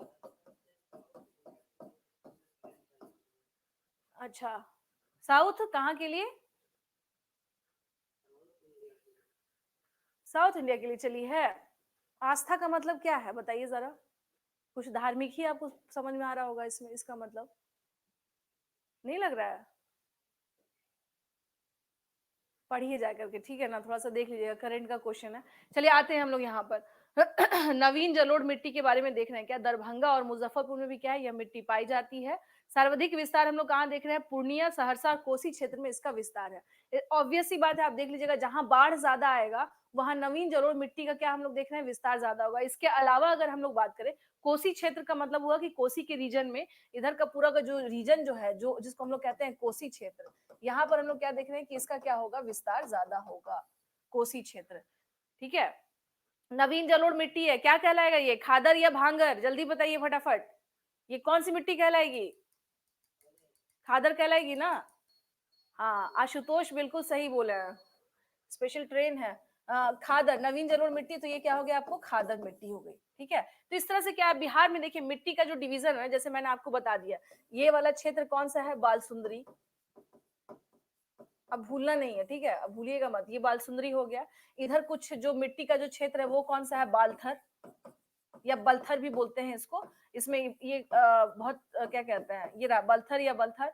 यहाँ पर आ जाइए, इस क्षेत्र में यहाँ पर हम लोग क्या देख रहे हैं? कैवाल या करैल मृदा है, इसको कैवाल या फिर करैल मृदा भी बोलते हैं, जो कि पुरानी जलोढ़ मृदा है। ये वाली मिट्टी यहाँ मिल रही है। नवीन जलोढ़ का देख लीजिए, ये क्षेत्र हो गया, ये जितने भी क्षेत्र है जहाँ पर स्पेशली जो बाढ़ ग्रस्त क्षेत्र है और जहाँ पर मानसून की क्या होती है? एंट्री होती है। तो बिहार में इस प्रकार से हम क्या देख रहे हैं, ये था आपको बिहार में सॉइल्स का डिवीजन जो किया गया है कि कौन कौन से क्षेत्र में कौन कौन सी मिट्टी पाई जाती है। ठीक है, कौन कौन से क्षेत्र में कौन कौन सी मिट्टी पाई। कल मैंने आप लोग को ताल क्षेत्र की मिट्टी के बारे में बताया था, जो पटना के आसपास से लेकर के कहां तक जाती है? भागलपुर तक। ताल क्षेत्र या ताल मिट्टी मैंने बता दिया था ना आप लोगों को, जिसका विस्तार है। बताया है ना मैंने, जिसको टाल या फिर ताल क्षेत्र बोलते हैं, ये मैंने कल बता दिया था आप लोगों को। सो कल देख लीजिएगा, ये छोड़ी इसमें स्पेस नहीं है। तो इस प्रकार से हम लोग क्या देख रहे हैं कि जो मिट्टी का जो डिविजन है, यानी कि स्पेशली बिहार में सॉइल्स का जो कंडीशन है वो आपको मैंने बता दिया। अब इसको क्या करिए, थोड़ा माइंड के मैप में फिक्स करें। अगर माइंड में आपको फिक्स करना हो तो अगर आपसे क्वेश्चन आता है कि उत्तर बिहार में, क्वेश्चन ये रहेगा कि साउथ बिहार में जो है मृदा के प्रकार के बारे में बात किया जाए, तो साउथ बिहार में हम लोग क्या देख रहे हैं, सॉइल्स जो है वो कैसे हैं? ज्यादातर हम लोग क्या देख रहे हैं कि यहाँ पर पुरानी जलोढ़ मिट्टी जो है उसका क्या है? विस्तार है। कुछ अलग किस्म की भी मृदा है यहाँ पर, जैसे टाल क्षेत्र की मृदा अगर हम लोग देखा जाए तो वो क्या है, वो एक स्पेसिफिक, जब उच्च भूमि से निम्न भूमि पानी जमा होता है तो वैसे क्षेत्र की जो मिट्टी होती है वो कैसी हो जाती है? वो टाल क्षेत्र की मिट्टी या मृदा कहलाने लगती है, जो कि मखाना की खेती के लिए क्या है, बहुत ही अच्छा माना जाता है। इस पर एक क्या हुआ था, रिसर्च वर्क भी हुआ था, जिसमें ये बात कही गई थी कि यहाँ पर क्या किया जाए, मखाना की खेती करवाई जाए। ठीक है। उसके बाद अगर हम लोग फिर बात करेंगे यहाँ पर, है ना, ये आपको ये हो गया। उसके बाद से करैल या कवाल मृदा, ये पुरानी जलोढ़ में आती है, उसकी क्या क्या क्वालिटीज होते हैं वो मैंने बता दिया आप लोगों को। नॉर्थ बिहार में अगर हम लोग देखें तो वहां पर बाल सुंदरी के बारे में मैंने बता दिया है। बालथर सॉइल जो है वो भी कहाँ है आपको? साउथ बिहार में है। नवीन जलोढ़ मिट्टी जो है उसका विस्तार, यानी पूरा कोसी का रीजन हो गया, कहीं दरभंगा, मुजफ्फरपुर। उसके अलावा हम लोग क्या देख रहे हैं कि पूर्णिया, सहरसा, इन सब क्षेत्र में क्या है, जो न्यू अलुवियल सॉइल है उसका क्या है, विस्तार हम लोग देखते हैं। इस प्रकार से उत्तर बिहार या और दक्षिण बिहार की मृदा का जो डिवीजन है और जो जो उसकी विशेषताएं हैं वो मैंने आप लोग को यहाँ पर बता दी है। ये क्लियर हो चुका है?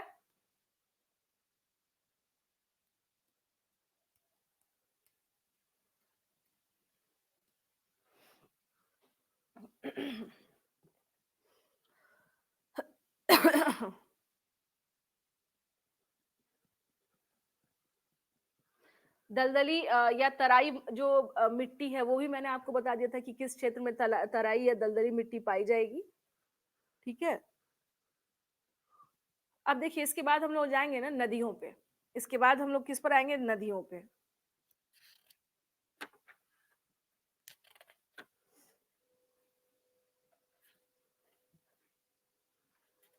इसके बाद हम लोग क्या पढ़ेंगे? नदियां।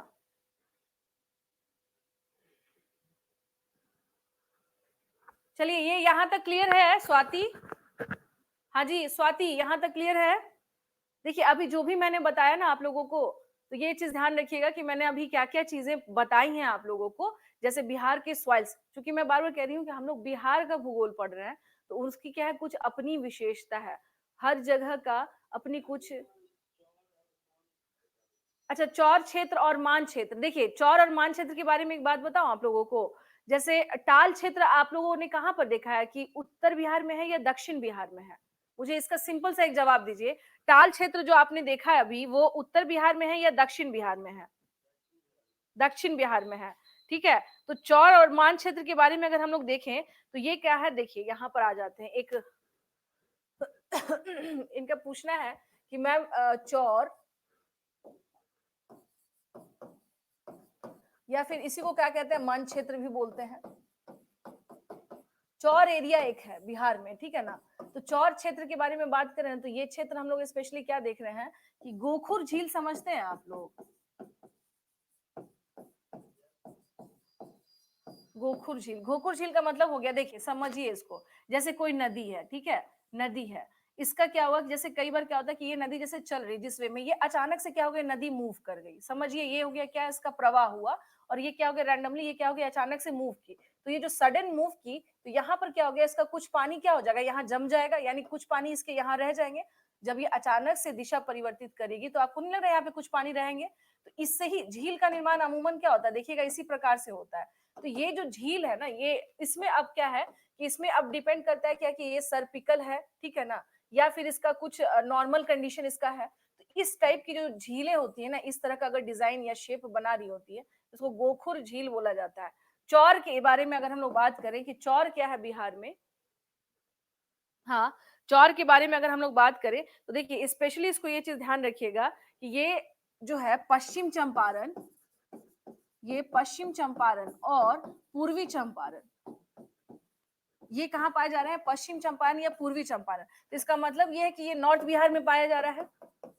इसके साथ एक मेन बात क्या हो गया कि ये नॉर्थ बिहार का क्षेत्र जो है ये पाया जा रहा है, ये जो जगह है चौर क्षेत्र, ये क्या है ना, एक तरह से इसको प्राकृतिक रूप से, ध्यान से सुन लीजिएगा, अगर चौर के बारे में हम लोग क्या देख रहे हैं कि ये क्या है प्राकृतिक रूप से जो जलमग्न निम्न भूमि क्षेत्र होता है,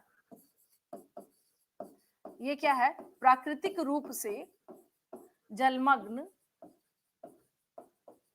निम्न भूमि क्षेत्र है, ये निम्न भूमि क्षेत्र है। अच्छा, टाल में और इसमें कुछ अंतर समझ में आया? ये नेचुरली क्या है, आपका निम्न भूमि क्षेत्र है। क्लियर हुआ? यानी कि जो निम्न भूमि, जैसे मान लीजिए एक एक ऊंचा लैंड, ये ऊपर का जिसको उच्च भूमि कहेंगे, यानी अपर लैंड जिसको हम लोग बोलेंगे, और एक हो गया नीचा, ठीक है। तो वहां हम लोग क्या देखते हैं दक्षिण बिहार में कि वहां बारिश से क्या होता है, निम्न भूमि क्षेत्र में क्या होता है, जो जमाव होता है।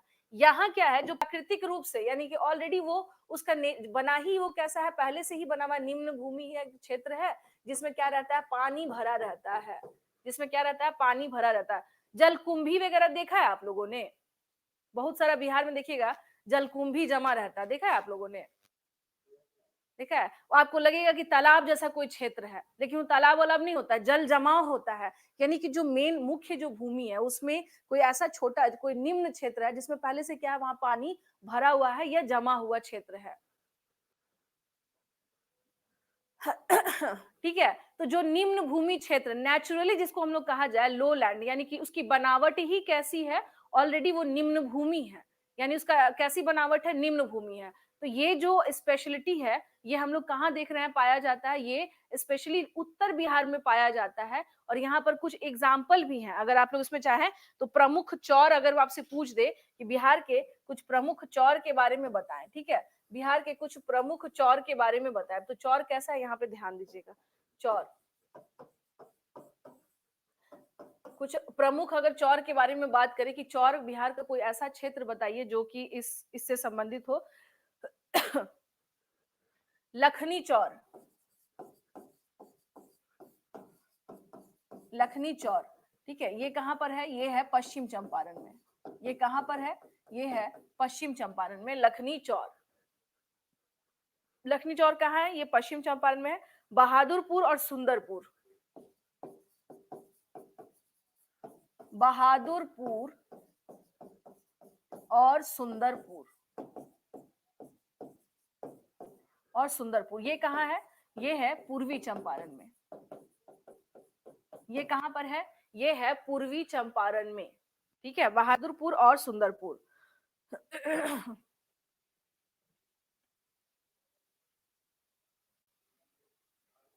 हमेशा ध्यान रखिएगा ये जो चौर है ना, तो चौर को माना जाता है कुछ ऐसा है कि कुछ गोखुर झील की तरह भी है। गोखुर झील इसको बोला जाता है, जब मैंने क्या कहा, नदियों के मार्ग परिवर्तन करने से जिन झीलों का निर्माण होता है उसको गोखुर झील बोला जाता है, ये चीज ध्यान रखिएगा। तो कुछ जो है ना चौर या मान क्षेत्र जो है, स्पेशली जो इन क्षेत्र में पाए जाते हैं, तो वो क्या है, नदियों के मार्ग परिवर्तन करने से, यानी कि जब रिवर्स ने अपना डायरेक्शन चेंज किया और उससे जो जो स्पेसिफिक जो लेक जो है क्रिएट हुआ, दैट इज कॉल्ड चौर और मान एरिया। ये कहाँ पाया जाता है? ये पूर्वी चंपारण और पश्चिम चंपारण में पाया जाता है। ठीक है ना, ये कहाँ पाया जाता है? पूर्वी चंपारण या पश्चिम चंपारण में पाया जाता है। कुछ ये तो हो गया चौर क्षेत्र। अब बात करेंगे मन क्षेत्र, इसी का ही ये रूप है, ये भी उसी का ही क्या है, रूप है, मन क्षेत्र।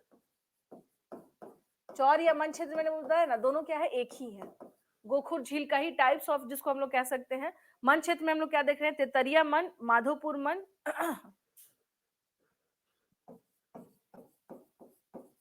तेतरिया मन, माधोपुर मन। मोतिहारी का कोई है आप लोगों में से?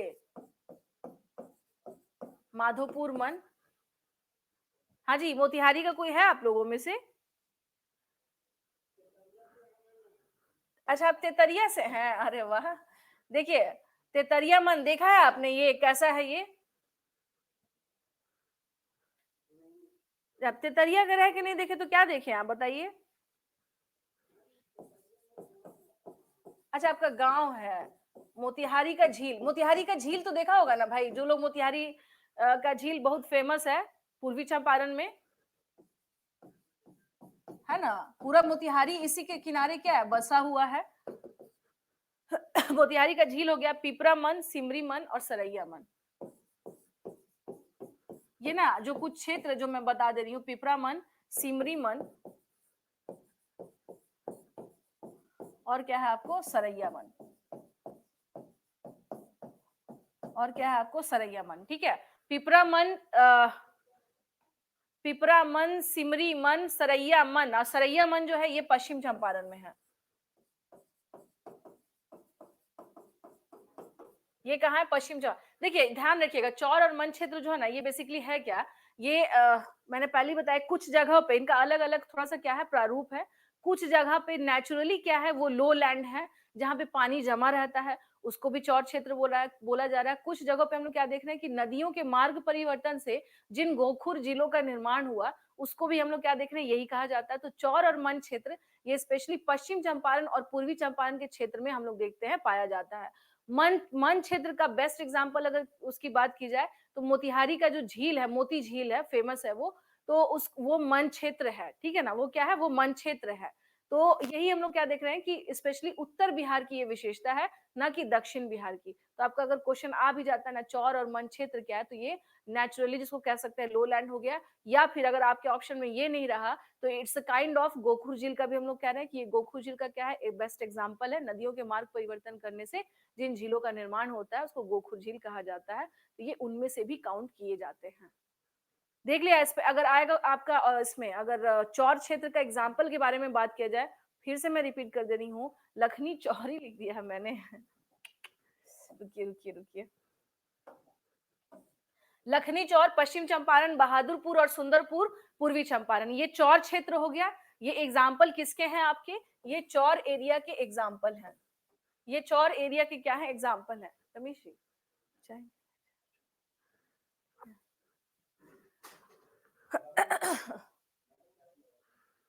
ये ध्यान रखिएगा, लखनी चौर पश्चिम चंपारण, बहादुरपुर और सुंदरपुर में जो पाए जाते हैं ये पूर्वी चंपारण में चौर क्षेत्र है। मन क्षेत्र जो है, तेतरिया मन, माधोपुर मन, मोतिहारी झील, पिपरा मन, सिमरी मन, सरैया मन, ये सब कहाँ पर पाए जा रहे हैं, ये आपको, ये ऑलमोस्ट जितने हैं ये सब के सब कहाँ पर है, पूर्वी चंपारण में है। लेकिन इसमें सरैया मन जो है ये कहाँ पर है, आपको पश्चिम चंपारण में है।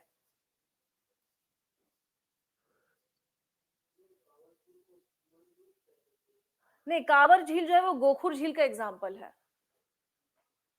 कांवर झील जो है ना वो गोखुर झील का एग्जाम्पल है, याद रखिएगा। ठीक है ना। अभी मैंने आपसे क्या कहा कि स्पेशली जो पश्चिम चंपारण और देखिए मैंने अभी फिर मैं बार बार कह रही हूँ, जो अभी हम लोग पढ़ रहे हैं ना, इसको सारे जो जो बिहार की जो स्पेशल जो क्वालिटी है उसके भौगोलिक परिवेश को ध्यान में रखते हुए सबको सब में मत मिलाइए। अगर आपसे पूछा जाए कि टाल क्षेत्र क्या उत्तर बिहार में है, तो अब आप कहिएगा कि जो चौर क्षेत्र है टाल क्षेत्र है क्या ऐसा? अंतर है या नहीं है? क्योंकि देखिए दोनों के क्लाइमेट में भी तो फर्क है ना, एक तराई रीजन वाला बेल्ट है, एक पूरा ड्रॉट क्षेत्र है, तो दोनों में अंतर है या नहीं है? ठीक है। अब बात की जाए कांवर झील के बारे में, कांवर झील कहाँ पर है? ये बेगूसराय के पास है। ठीक है, बेगूसराय के पास हम लोग क्या देख रहे हैं, वहां पर मेनली देखिएगा कि गंगा नदी वहां से होकर के गुजरती है, गुजरती है नहीं गुजरती है? गुजरती है ना। तो वहां पर एक अलग सिचुएशन क्या होगा, क्रिएट होगा। तो इसलिए उसको उससे ना मत मिलाइए, इसलिए मैं आपसे बोल रही हूँ उसको इससे मत मिलाइए।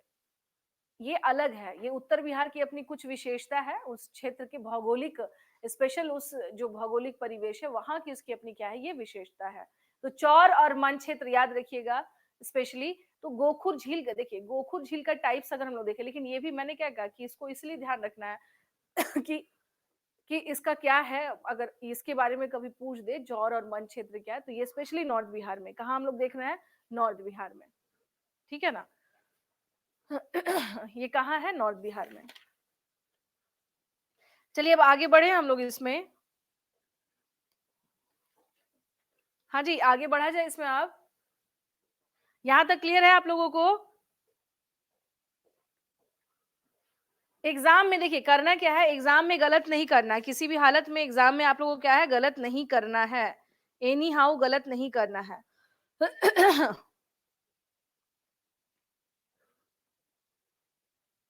अच्छा, एक चीज मैंने आप लोगों से, मैंने अभी पूछा भी था आप लोगों से। हाँ, मैंने आप लोगों से अभी पूछा भी था कि कि कॉपेन का जलवायु वर्गीकरण पूछा था ना मैंने आप लोगों को। क्लाइमेट क्लासिफिकेशन ऑफ कॉपेन मालूम है, ज्योग्राफी पढ़ा होगा आप लोगों ने। ये क्वेश्चन मैं क्यों पूछ रही हूँ, अगर आपको नहीं इसमें अगर थोड़ा सा ये होगा। देखिए पिछले साल ना एक क्वेश्चन आया हुआ था आप लोगों को। एक कॉपेन, इनका नाम था व्लादिमीर कॉपेन, इनका नाम था। ठीक है। तो इन्होंने क्या किया था, क्लाइमेट का क्लासिफिकेशन किया था, जलवायु का। तो इन्होंने बताया था कि कहीं भी किसी भी जगह का अगर हम लोग निर्धारण करते हैं, जैसे मान लीजिए ये कोई पृथ्वी हुआ, ठीक है ना। कहीं पर क्या हो रहा है, बहुत तेज सूर्य चमक रहा है, यानी यहाँ बरसात नहीं हो रही है, बहुत गर्मी रहती है। कहीं पर हम लोग क्या देख रहे हैं, बहुत तेज क्या हो रहा है, यहाँ पे रेगुलर बारिश का कंडीशन बना रहता है। कहीं पर क्या है भाई, तो पेड़ पौधे खूब है, यहाँ पर खूब ज्यादा क्या है, जैसे भूमध्य सागरीय क्षेत्र के बारे में अगर बात की जाए, इक्वेटर के आसपास में जो क्षेत्र है, जहाँ पर बहुत ज्यादा आप क्या देखिएगा कि यहाँ पे घने जंगल होंगे। तो कॉपर महाशय महाशय जो थे ना, उन्होंने कुछ वर्गीकरण किया था जलवायु का, क्लासिफिकेशन किया था इन्होंने किसका, क्लाइमेट का। क्लासिफिकेशन किया था इन्होंने किसका, क्लाइमेट का। अब यहाँ पर ना बस मुझे, मैं बहुत डीप, मुझे ज्योग्राफी नहीं, मैं नॉर्मल सामान्य जो कोर ज्योग्राफी का पार्ट में नहीं बता रही हूँ। बस मैं आप लोग को ये बताना चाह रही थी कि इनका जो क्लासिफिकेशन है उसमें बहुत सारी चीजें उन्होंने क्या की थी, बात की थी। तो यहाँ पर इनके क्लासिफिकेशन के आधार पर अगर हम लोग देखेंगे ना, तो बिहार का जो स्पेशली उत्तर बिहार वाला क्षेत्र जो है, उत्तर बिहार, बिहार इनके हिसाब से क्या है कि बिहार में जो उत्तर बिहार और दक्षिण बिहार, यानी कि दक्षिण बिहार इन द सेंस की जो दक्षिण जिसको आपको लिए भी कह सकते हैं दक्षिणी भाग, बिहार का कौन सा पार्ट हो गया, ये दक्षिणी भाग। ठीक है। और ये कौन सा हो गया, उत्तर बिहार, यानी कि नॉर्थ पार्ट।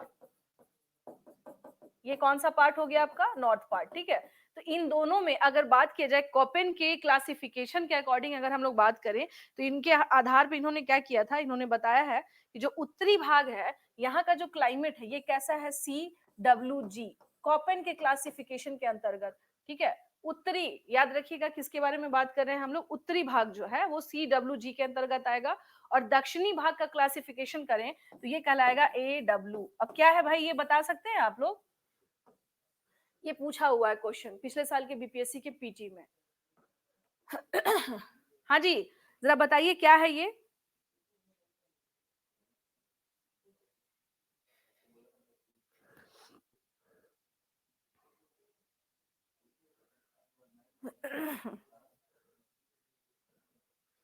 हाँ जी बताइए।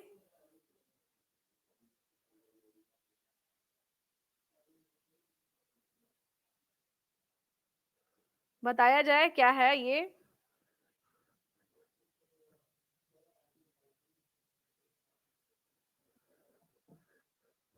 देखिए AW का मतलब ही इसका नॉर्मली ध्यान से देख लीजिएगा कि ये क्या हो गया, ये एक तरह से उष्ण कटिबंधीय जलवायु के बारे में बताया गया है। ये क्या है आपको, ये हो गया आपको उष्ण कटिबंधीय जलवायु, जो इसको इन्होंने AW, देखिए उसमें क्लासिफिकेशन में क्या है ना, ए नाम दिया गया AW, ABCD से उन्होंने क्या किया, पूरा का पूरा क्लासिफिकेशन बनाया। तो ये जलवायु किस में आती है, अगर आपका क्वेश्चन जैसे पिछले बार पूछा हुआ गया था, तो ये उष्ण कटिबंधीय, ये जानते हैं क्या है, जिसका जैसे मान लीजिए ज्योग्राफी जिसका प्रॉपर ऑप्शनल होगा, जो उनको काफी पढ़ना होगा उसमें, तो ये उनके लिए, लेकिन पिछले साल ये पूछा हुआ था। तो उष्ण कटिबंधीय अगर जलवायु के बारे में बात करें, तो उस आधार पर कॉपेन की जलवायु, जिसका कि अगर सिंबल के बारे में बात करें तो वो क्या है, AW के नाम से ये जाना जाता है। और ये अगर बिहार में क्लासिफिकेशन करें, तो बिहार में हम लोग क्या देखते हैं कि जो स्पेशली साउथ बिहार का जो पार्ट है वो इसके अंतर्गत आता है। साउथ बिहार का जो पार्ट है वो इसके अंतर्गत आता है। क्या कह रहे हैं? अच्छा अच्छा अच्छा अच्छा, ठीक है ठीक है, मैं बता दे रही हूँ आप लोगों को।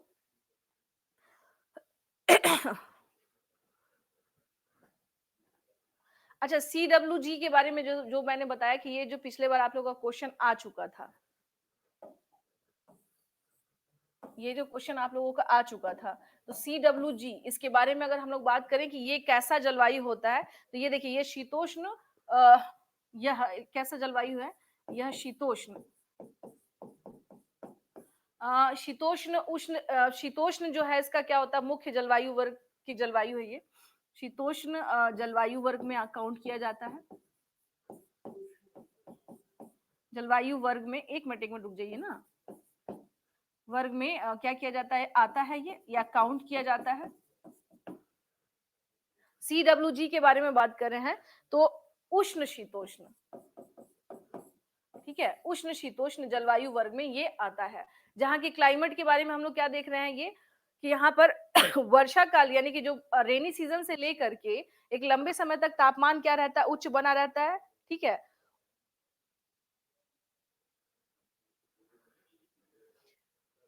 अच्छा अच्छा अच्छा, बता दे रही हूँ, मैं बता दे रही हूँ। हाँ जी, चलिए, इसमें AW और CWG, बस इसको ध्यान रखना है। ये ना मैंने क्या कहा कि बहुत प्रॉपर जिनका कोर सब्जेक्ट होगा ना, ऑप्शनल, ये उनसे संबंधित कुछ क्वेश्चन, देखिए वैसे भी क्या है कि BPSC वगैरह में सारे क्वेश्चन इजी आ जाए ये जरूरी नहीं है ना। ये सारे के सारे क्वेश्चन अगर बात किया जाए कि आ जाए, तो वो जरूरी नहीं है कि सारे क्वेश्चन इजी आए। कुछ क्वेश्चन जानबूझ के BPSC वाले क्या करते हैं, वो थोड़ा टफ देते हैं, ठीक है।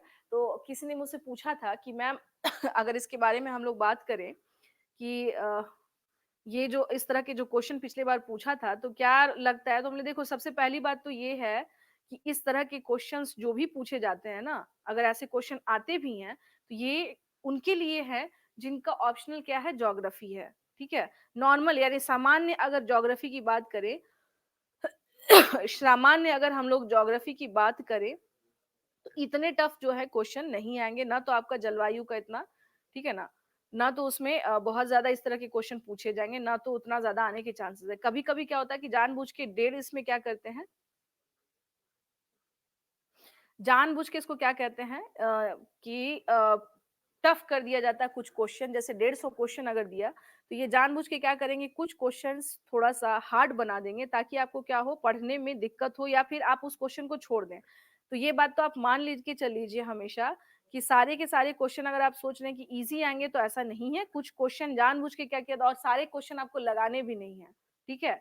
कट ऑफ के बारे में आप देख लीजिए कि 90 या 92 जनरल वालों का जाता है, बहुत से बहुत, अभी तक 100 तो नहीं गया है ना, 92 93 कुछ ऐसे ही जाता है। यानी आपको करना है 100 में से, यानी अगर आप देखा जाए कि आपको करना कितना है उसमें से, तो आपको करना है उसमें आपको उसमें से करने कितने क्वेश्चन है, आपको उसमें से करने हैं 100 के आसपास में। अगर एक सेकंड रुकिएगा, आप लोग को उसमें से करने कितने हैं, 100 के आसपास करने हैं। अब 100 के आसपास में मुझे एक बात बताइए, क्या आप लोग टारगेट लेके चल रहे हैं कि हम पूरा का पूरा 150 का 150 मार करके आए?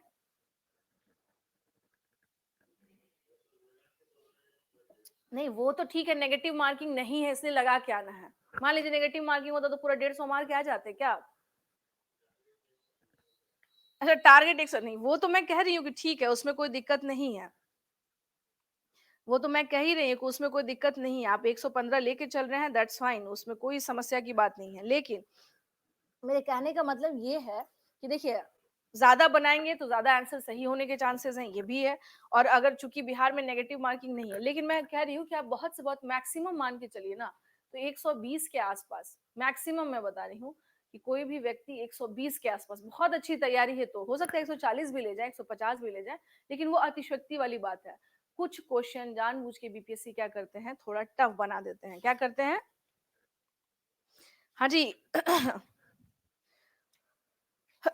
कुछ समझ में आ रहा है कैसे आते हैं क्वेश्चन?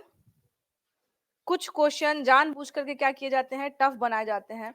और टफ क्यों बनाया जाता है ये भी मैंने आपको बता दिया है।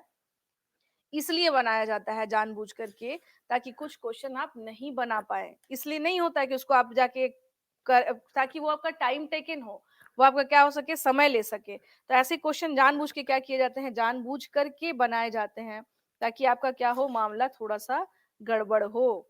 और होता क्या है कि उसमें स्टूडेंट आ भी जाते हैं, वो सारे क्वेश्चन पे फोकस करेंगे। मान लीजिए इस बार आपका कॉपेन की जलवायु नहीं है, उसकी कोई रिक्वायरमेंट नहीं है पढ़ने का, तो आप तो पूरा का पूरा उसका क्लासिफिकेशन पढ़ चुके होंगे अब तक में। हाँ जी, आप लोग पढ़ पढ़ चुके होंगे अब तक में तो।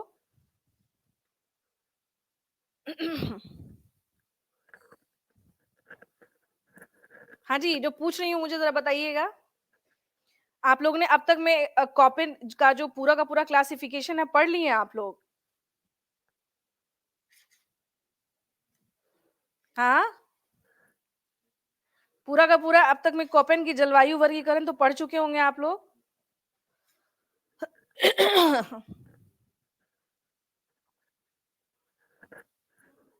नहीं पढ़ी हैं? कौन बोल रही हैं? मोनिका? हाँ, तो ये काम नहीं करना है, जो उतना ज़्यादा भी नहीं क्वेश्चन आप लोगों का आता है, ठीक है?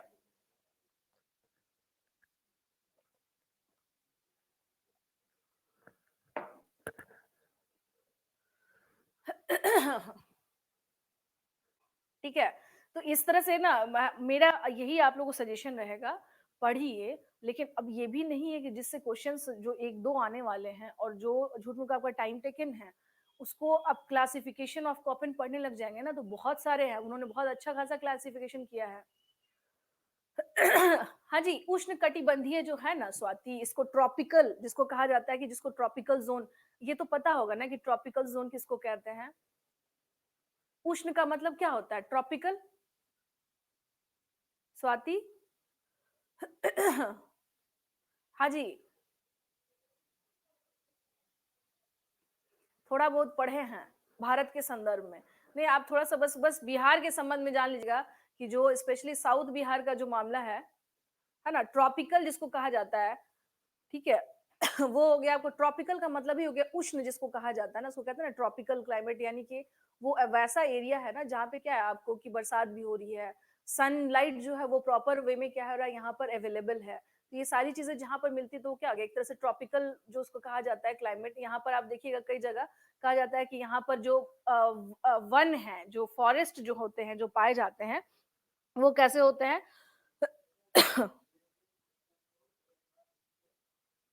जैसे ट्रॉपिकल एक होता है कि उष्णकटिबंधीय अर्धपतझड़ वन होते हैं, सेमी डेसिडियस जिसको फॉरेस्ट कहा जाता है। तो ट्रॉपिकल जो भी क्लाइमेट होता है ना, उससे वहाँ के फॉरेस्ट के भी क्या होते हैं, निर्धारण किया जाता है कि वहाँ पे वन जो है वो कैसा होगा। ठीक है? तो ट्रॉपिकल जोन में जिसको आप कह लीजिए, ट्रॉपिकल जोन जिसको हम लोग कह सकते हैं, तो ये बेसिकली जो है ना उष्ण जो, या इसको कह लीजिए कि ट्रॉपिकल क्लाइमेट की अगर बात की जाए, जो कि कोपेन साहब बताए हैं, तो ये दक्षिण बिहार का जो भाग है वहां पर हम लोग देख रहे हैं उनके अकॉर्डिंग। और उसमें ना उनका एक एक तरह से उनका टेबल है, पाई उनका एक टेबल उन्होंने बना रखा है, जिसमें ए बी सी डी सबको क्या किया, क्लासिफिकेशन किया।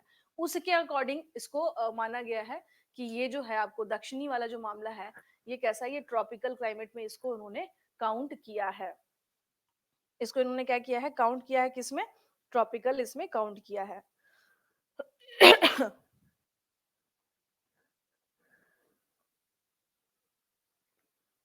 तो इस प्रकार से कुछ क्वेश्चन हो सकता है कि मे बी आपका आ जाए, लेकिन कोई बहुत ज्यादा।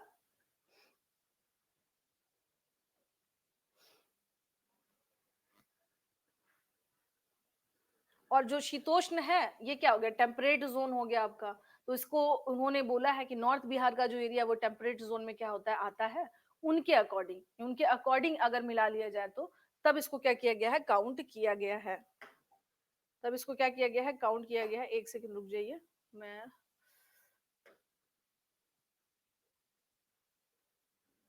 रिवर्स, हाँ खुला हुआ है, ओपन है, चल रहा है ये। पीपीटी ओपन करना था।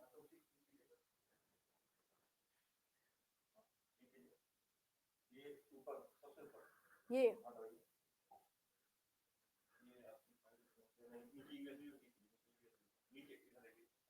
यहाँ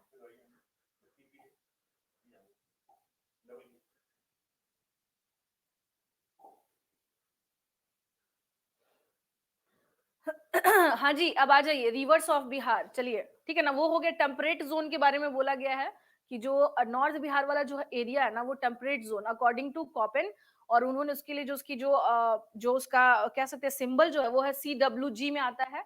दक्षिणी भाग वाला अगर हम लोग बात करें तो क्या ट्रॉपिकल जोन के अकॉर्डिंग, उनके अकॉर्डिंग अगर बात करें हम लोग तो वो ट्रॉपिकल जोन में क्या है उसको काउंट किया जाता है। ठीक है, चलिए अब यहाँ आते हैं हम लोग। देखिए अब रिवर्स ऑफ बिहार थोड़ा सा क्या करना है इसमें, 10 मिनट्स का देख लें कैसा चल रहा है।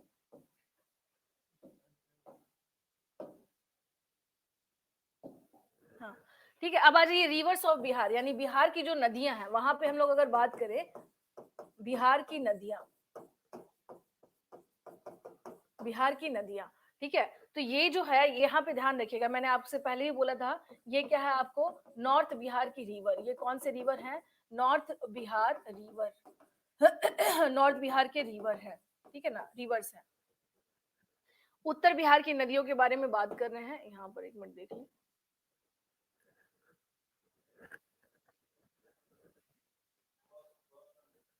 अच्छा ठीक है ठीक है, नहीं नहीं बंद नहीं करना, नोट ओपन करना था।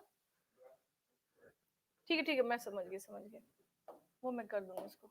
ओके हाँ जी, यहाँ पर देखिए, यहाँ पे क्या करना है ना, यहाँ से स्टार्ट करेंगे, ठीक है, यहाँ से स्टार्ट करेंगे। ये जो नदी है आपको, अब जैसे यहाँ से देख लीजिए, उत्तर बिहार में अगर हम लोग देख रहे हैं तो यहाँ आ जाइए, घाघरा, गंडक, बूढ़ी गंडक, बागमती, कमला, कोसी, महानंदा, ठीक है, जो प्रमुख नदियां हैं।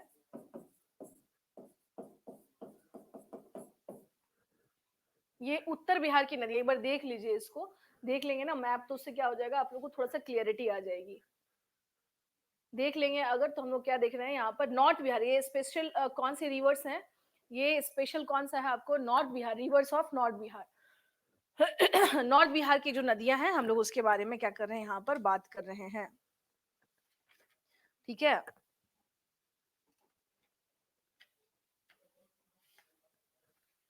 चलिए अब आते हैं, सबसे पहले कौन सा यहाँ पर दिख रहा है, घाघरा, ठीक है। अब घाघरा पे हम लोग क्या करेंगे यहाँ पर, ये तो बड़ा चाहिए, नोट कहाँ गया हमारा, हाँ ठीक है चलिए यहाँ पर आते हैं अब हम लोग, बिहार की जो नदियां हैं, किसके बारे में देख रहे हैं, बिहार की नदियां। अच्छा एक बात बताइए, जो डिफरेंट टाइप्स ऑफ सॉइल्स हो गए, बिहार का क्लाइमेट हो गया, बिहार के में जो वहां पर जो पवनें चलती हैं वो हो गए, ये क्लियर हो गया ना आप लोगों को ये ऐसे आवाज क्यों नहीं लगता है, नेटवर्क का दिक्कत है क्या, ट्रॉपिकल और टेम्परेट, ठीक है ना, ट्रॉपिकल जो होता है ना स्वाति, ट्रॉपिकल का मतलब ही हो गया एक तरह से क्या, उष्ण, टेम्परेट यानी कि उसमें क्या होगा आपको, जो शीतोष्ण, जो ठंड वाला जो क्लाइमेट होता है। हाँ हाँ जी स्वाति, इसके पहले जो बताया मैंने आप लोगों को, टाल एरिया, ये सारे के सारे जो टाइप्स ऑफ सॉइल्स, मैंने ध्यान से देखिए है क्या, क्लास के बाद एक क्रक्स जो होता है, समअप भी देना जरूरी था कि हमने पढ़ाया क्या है आपको। तो हमने जो आज पढ़ाया है मेनली, जैसे आपको टाल क्षेत्र हो गया, फिर सॉइल्स हो गया, फिर क्लाइमेट हो गया, ये सब मैंने आपको बताया है। तो यहाँ तक स्वाति क्लियर है, पहले ये बताइए आशुतोष, यहाँ तक क्लियर है, क्योंकि नदियां अब हम लोग की स्टार्ट हो जाएंगी, तो बिहार, उत्तर बिहार की जो स्पेशली जो नदियां हैं हम लोग वहां से स्टार्ट करेंगे अच्छा हाँ, चलिए आते हैं बिहार की नदियां। देखिए टारगेट ये रखना है ना, सुनिए पहले मैं बता दे रही हूँ कि किसी भी हालत में बिहार का कोई क्वेश्चन ना आपसे नहीं छूटे, ठीक है, रिवर्स ऑफ बिहार, बिहार का कोई भी क्वेश्चन जो है ना, चाहे वो भूगोल हो, इतिहास वगैरह तो मैंने अच्छे से आप लोगों को पढ़ा दिया है। एटलीस्ट वहां से कुछ क्वेश्चन गड़बड़ नहीं होना चाहिए। और इतिहास तो आप लोगों ने अच्छे से पढ़ लिया है बिहार का, मुझे नहीं लगता कि उसमें ना अच्छा खासा मान के चल लीजिए 30 से 40 के आसपास वहीं से क्वेश्चन आपके बन जाएंगे, अगर आपने ठीक से पढ़ लिया ना उसको, जो भी मैंने पढ़ाया है। तो I am sure about that कि आपका वहां से क्वेश्चन नहीं छूटने वाला है। ठीक है। चलिए आगे आते हैं, हम लोग घाघरा के बारे में बात करेंगे। अब चूंकि देखिए यहाँ पर ना, यहाँ ये चीज ये ध्यान रखिएगा, मैंने पहले कहा था कि ये किस में आ जाएंगे, ये यहाँ पर उत्तर बिहार की जितनी नदियां है ना उसका ओरिजिन हम लोग कहाँ देख रहे हैं, यहाँ। ठीक है ना, उत्तर बिहार की ये हो गया, उत्तर बिहार की नदियां, नॉर्थ बिहार। अब इसमें आ रहेंगे, जैसे यहाँ पे क्या करिए ना, इसका उद्गम, उद्गम के बारे में बात करें कि where is the origin of this river, where is the origin of this river, origin इसका कहाँ पर है। ठीक है, अब ओरिजिन हम लोग क्या देख रहे हैं, ये हिमालय, यानी कि हिमालय की, ये भी कहाँ, इसका ओरिजिन कहाँ है, नेपाल, यानी भारत में नहीं है। ठीक है, तो अगर उसके वजह से नेपाल में भी अगर हम लोग देखें कहाँ, नेपाल में भी कहाँ से है इसका, अगर बात करें कि नेपाल में ये जो आपको, अच्छा अभी हम लोग कौन नदी के बारे में मैंने घाघरा बताया ना, उस मैप में रह गया, घाघरा रिवर, घाघरा, इसको सरयू भी बोला जाता है। ठीक है ना, अभी आप लोग बहुत सुनते हैं ना, आप लोग अयोध्या सुनते हैं, आप लोग लगातार सुन रहे होंगे, अयोध्या कौन से नदी के तट पर बसा हुआ है, जरा बताइए, आंसर दीजिए। सरयू नदी, तो सरयू नदी कौन सी, यही नदी है। हाँ, ये नदी गुरला मंधोता, गुरला मंधोता के पास से सरयू, ध्यान रखिएगा, अयोध्या बहुत नाम चर्चा में रहा है, तो अगर आपसे पूछ दिया जाए कि ये कहाँ पर है, तो अयोध्या जो है वो सरयू नदी के तट पर है। यह गुरला मंधोता चोटी के पास, चोटी के पास, मापचो चुंग नाम है इसका। भाई अब चूंकि वहां का जो रेंज है, अब वो वैसे ही क्या है, उसका नाम है, तो इसके लिए थोड़ा सा क्या करिएगा, है ना, नाम इसका सही है मापचो चुंग, मापचो चुंग, इंग्लिश में भी लिख दे रही हूं मैं, कहां से निकल रही है, देखिए कि द ओरिजिन ऑफ सरयू और घग्गर, इसको घगरा भी बोलते हैं इस नदी को, तो जो इसका ओरिजिन है ये हम लोग कहां से देख रहे हैं कि ये गुरला मंदोता चोटी के पास से मापचो चुंग हिमनद, नेपाल से निकलती है। ठीक है ना, जो हिमनद इन द सेंस मापचो चुंग क्या हो गया, दिस इज बेसिकली ग्लेशियर, ये क्या है, एक ग्लेशियर है जहां से क्या है ये निकलती है, इसको हिमनद बोलते हैं हम लोग, इसे हम लोग क्या कहते हैं, हिमनद कहते हैं। तो ये नदी गुरला मंदोता चोटी के पास मापचो चुंग हिमनद से क्या होती है, निकलती है, से निकलती है। अच्छा, अगर मान लीजिए सरयू नदी जो है, अगर हम लोग देख रहे हैं यहाँ पर ठीक है ना, उत्तर प्रदेश के अयोध्या में इसका नाम क्या है, सरयू है, ये चीज याद रखिएगा। उत्तर प्रदेश, अभी मैंने आप लोगों से क्वेश्चन पूछा भी था कि in Uttar Pradesh, this river is known as Saryu, Uttar Pradesh के अयोध्या में, अयोध्या में यह नदी,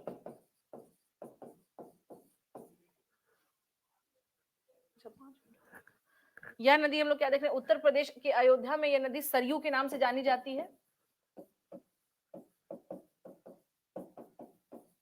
सरयू के नाम से जानी जाती है। ठीक है ना, किस नाम से जानी जाती है, ये सरयू के नाम से जानी जाती है। ठीक है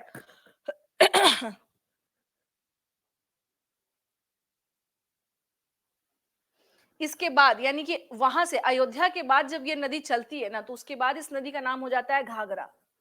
अयोध्या के बाद, यानी ये जब वहां से आगे बढ़ती है ये नदी, तो अयोध्या के बाद इस नदी का नाम घाघरा हो जाता है, के बाद इस नदी को घाघरा कहा जाता है, क्या कहा जाता है, घाघरा। ठीक है ना, अयोध्या के बाद हम लोग क्या देख रहे हैं, इस नदी को क्या कहा जाता है, घाघरा कहा जाता है। ठीक है ना, अयोध्या के बाद हम लोग क्या देख रहे हैं, ये नदी किस नाम से जानी जा रही है, घाघरा कहा जा रहा है। ठीक है, इसके बाद फिर आ जाइए, इसमें हम लोग क्या देख रहे हैं बिहार के सारण जिले में, कहां पर है ये, बिहार के सारण, सारण जिले में, बिहार के सारण जिले में हम लोग क्या देख रहे हैं कि छपरा के छपरा में ये क्या हो जाती है नदी, बाद में फिर गंगा से मिल जाती है, के पास यह नदी गंगा से मिल जाती है।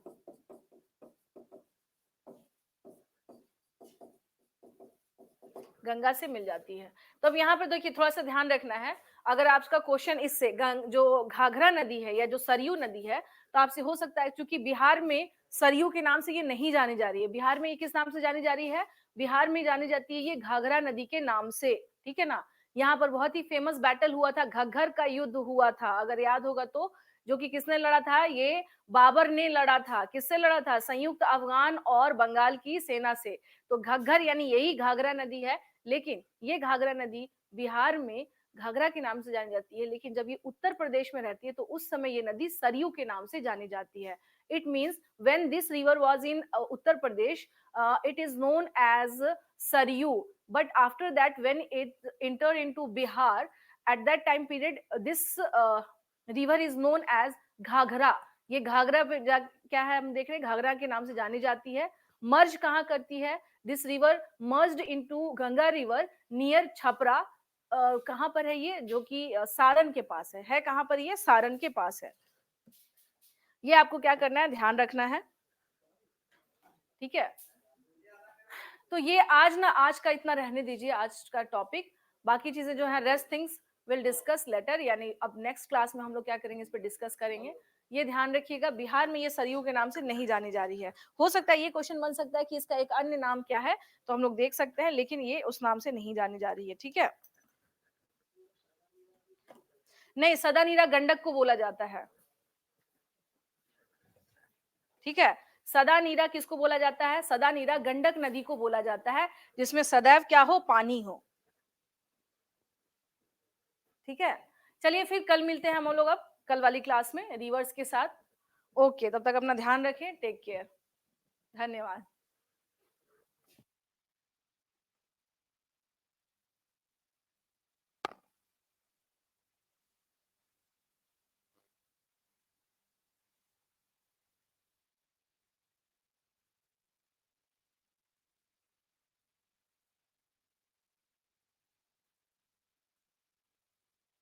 मंडे से होगी क्लास, अभी नहीं है नीरज, कल से होगी क्लास, आगे की क्लास, ठीक है। चलिए, ओके।